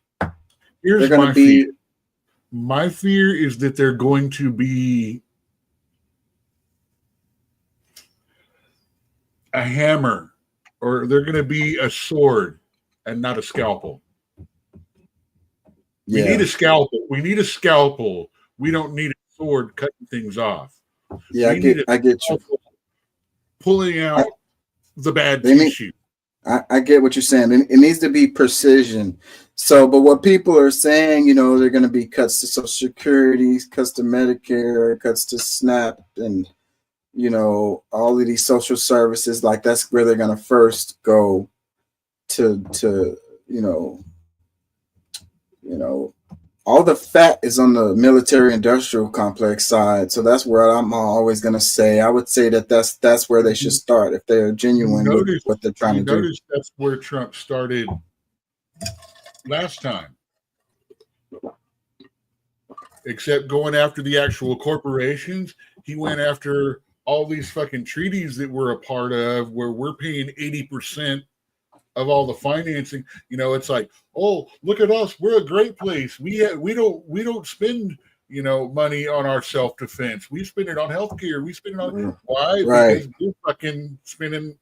We're paying for their military. Right. Money. So if they go in and go after all these government contracts that are going to private contractors which are usually a bunch of scams, my buddy, my friend, my uncle, my cousin, and all of this. You just completely took it away from what I was talking about. You went to the corporate contracts. I said he didn't go after those. He didn't go after the United States, people making money here.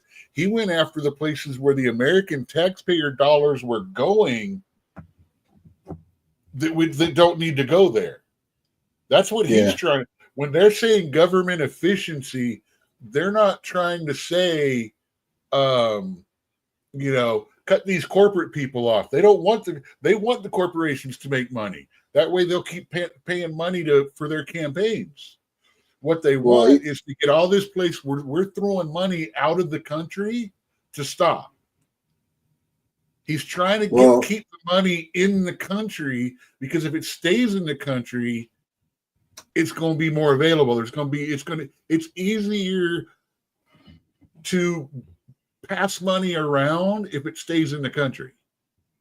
Once it's out of the country, we can't tax it anymore. Well, hopefully it goes in that general direction as opposed to education and Social Security and Medicare and Medicaid, the VA, and all of that.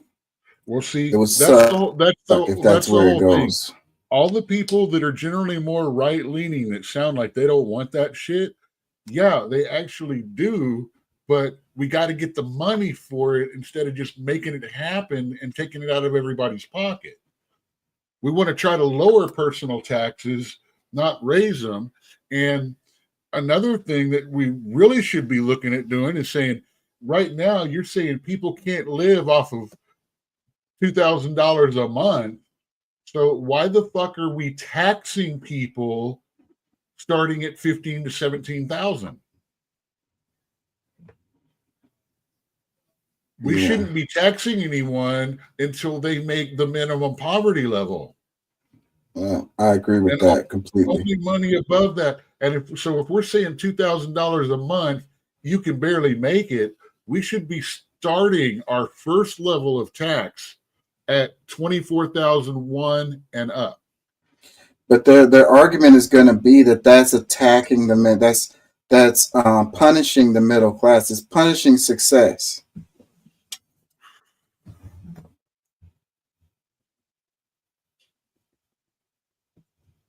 And that's going to be a difficult argument to overcome.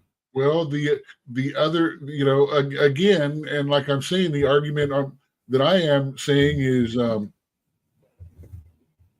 you're saying you're punishing success, or is it taking money away from people that need to eat? Yep. If your tax rate goes down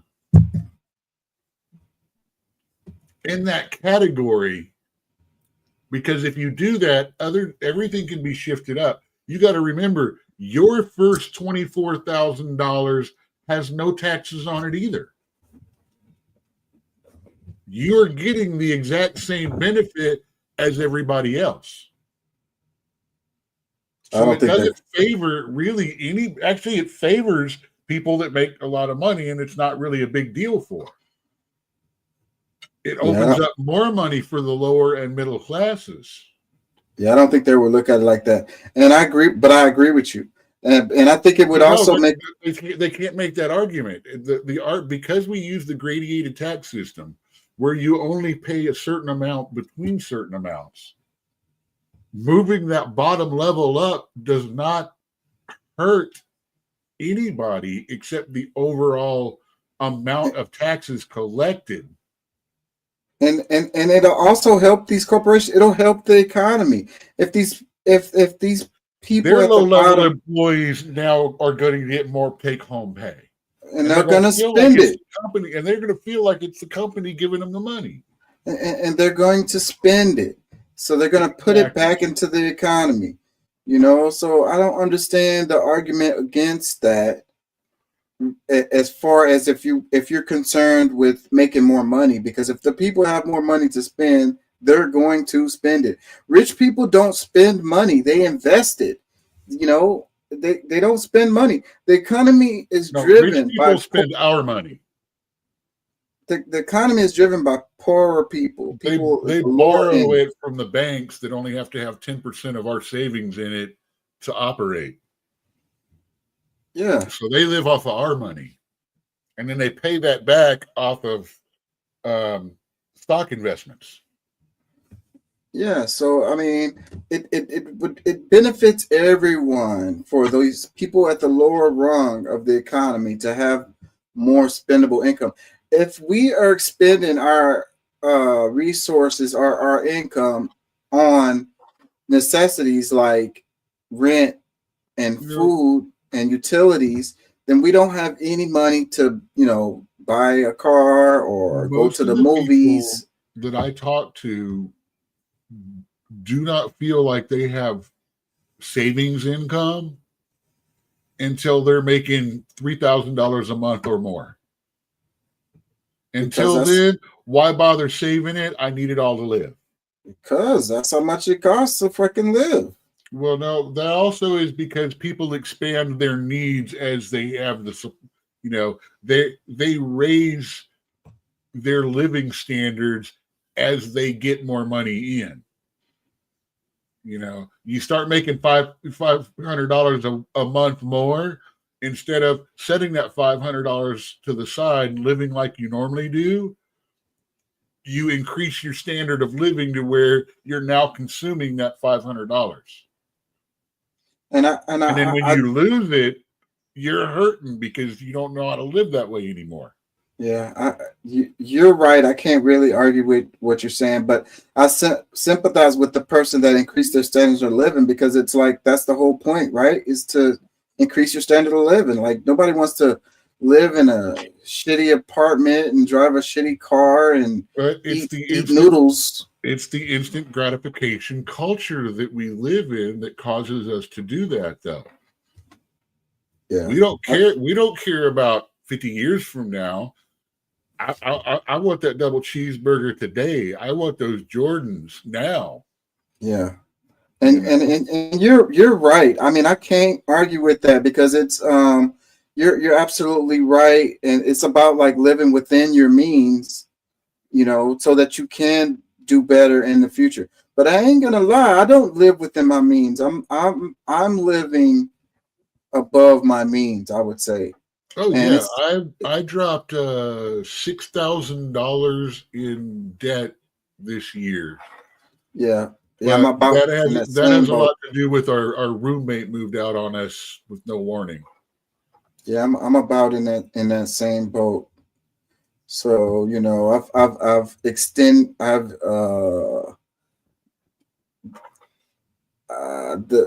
I've pushed it to the edge, I would say. I'm about to be driving at least 5 days a week, 3 to 5 days a week for the next probably 10 years at this rate. Yeah, I can't maintain this. The way I've been living this past year can't be maintained. So something has to give in 2025. Well, hopefully we won't be paying taxes. Hopefully we won't be paying taxes except on our $2.13 an hour. Yeah. I'll believe that. They both promised. They both promised, man. I believe it when I see it. I mean, it'd be great. It'd be great. Yeah, I don't believe it either. That had all the sound of a campaign promise to me.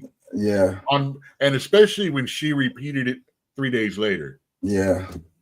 Yeah, girl, I ain't never heard nothing about that coming from you. Him, I've heard that kind of shit before, and it was bullshit. Yeah, I think it was BS.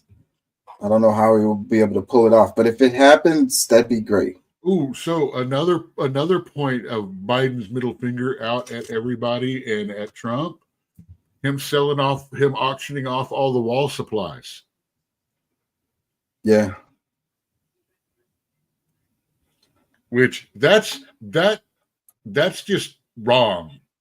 Well, that's happening really slowly, and I saw a story about that, and Trump is gonna try to buy all of that back. From the story I was reading, he's already started working towards Texas was actually buying a lot of it back until they got caught doing it, and then there was a big little scandal going on there, and then the auctioning stopped, and then it started up again about a month ago. Right after he got elected, he started auctioning it off again. Yeah, that process is moving really slow. I saw pictures of that stuff is just sitting there where it was delivered originally, and it's still sitting there.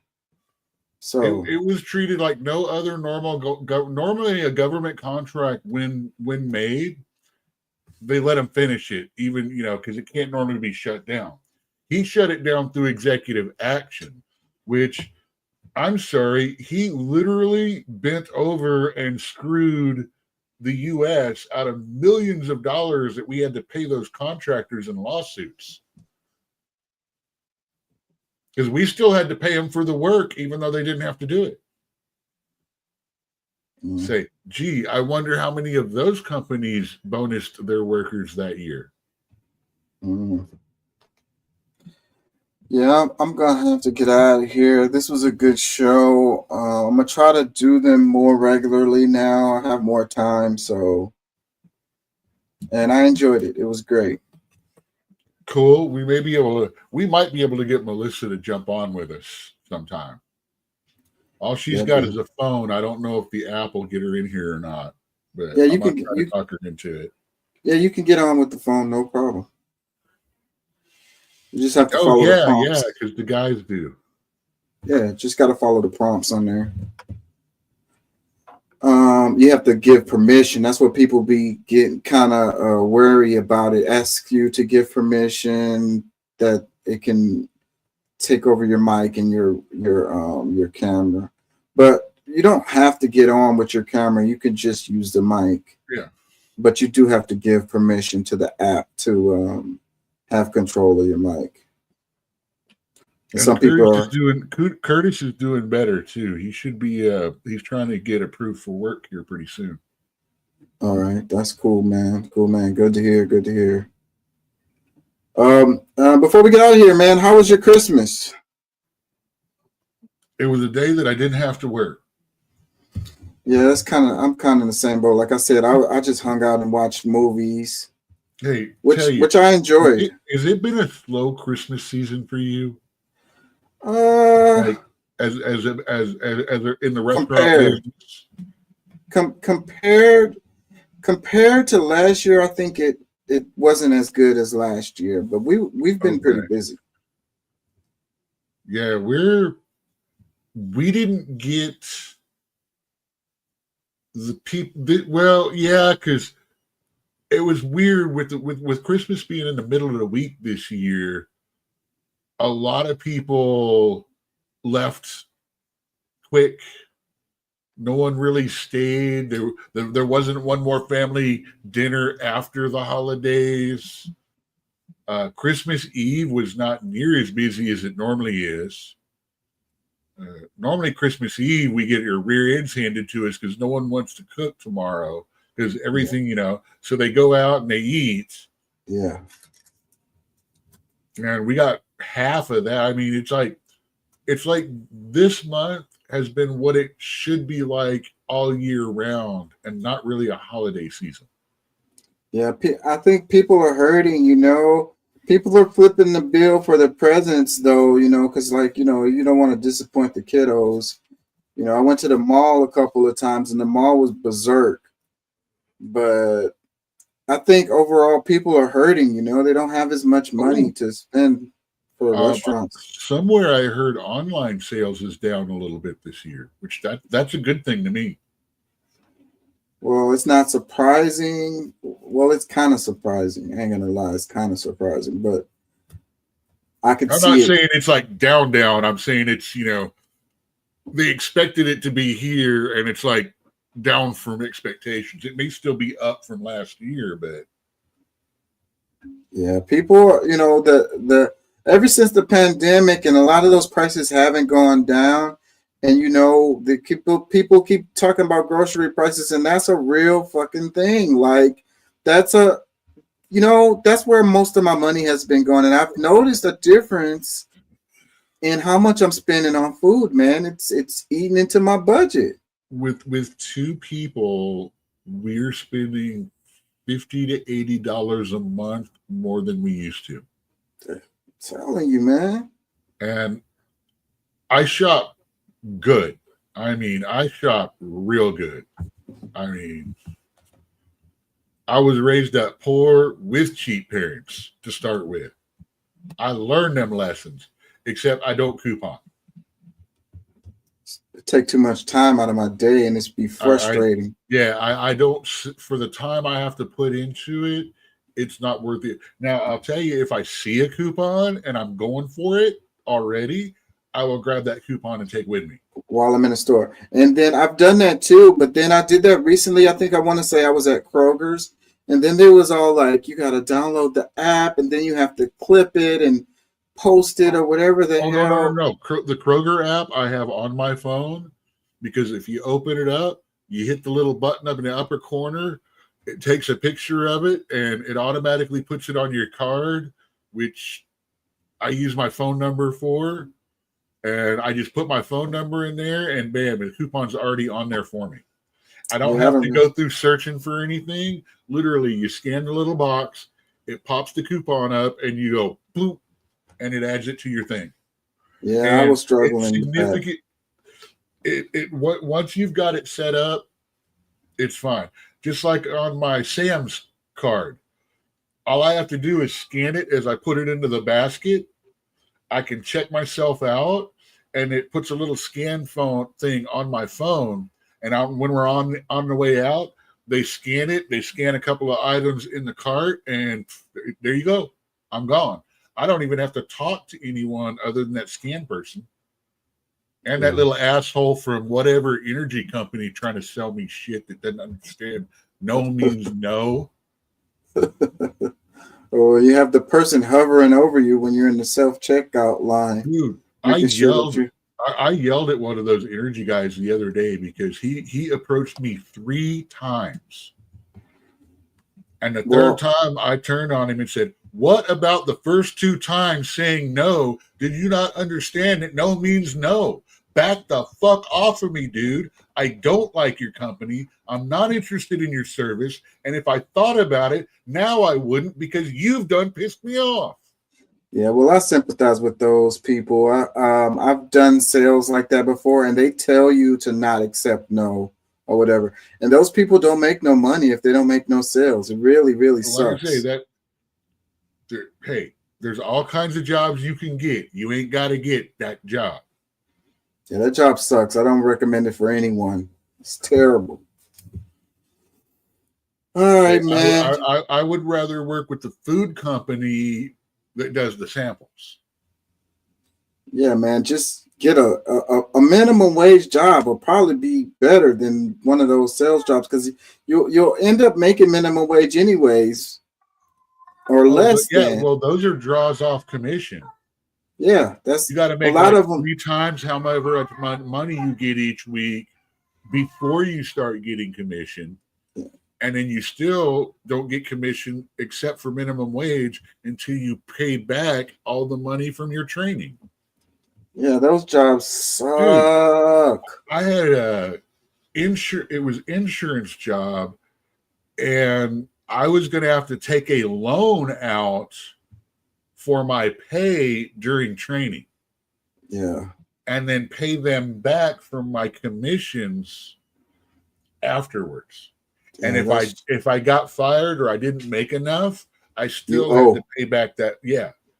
And believe me, it wasn't no chump percentage loan like 2 or 3 student loan percent. It was like 5-6%.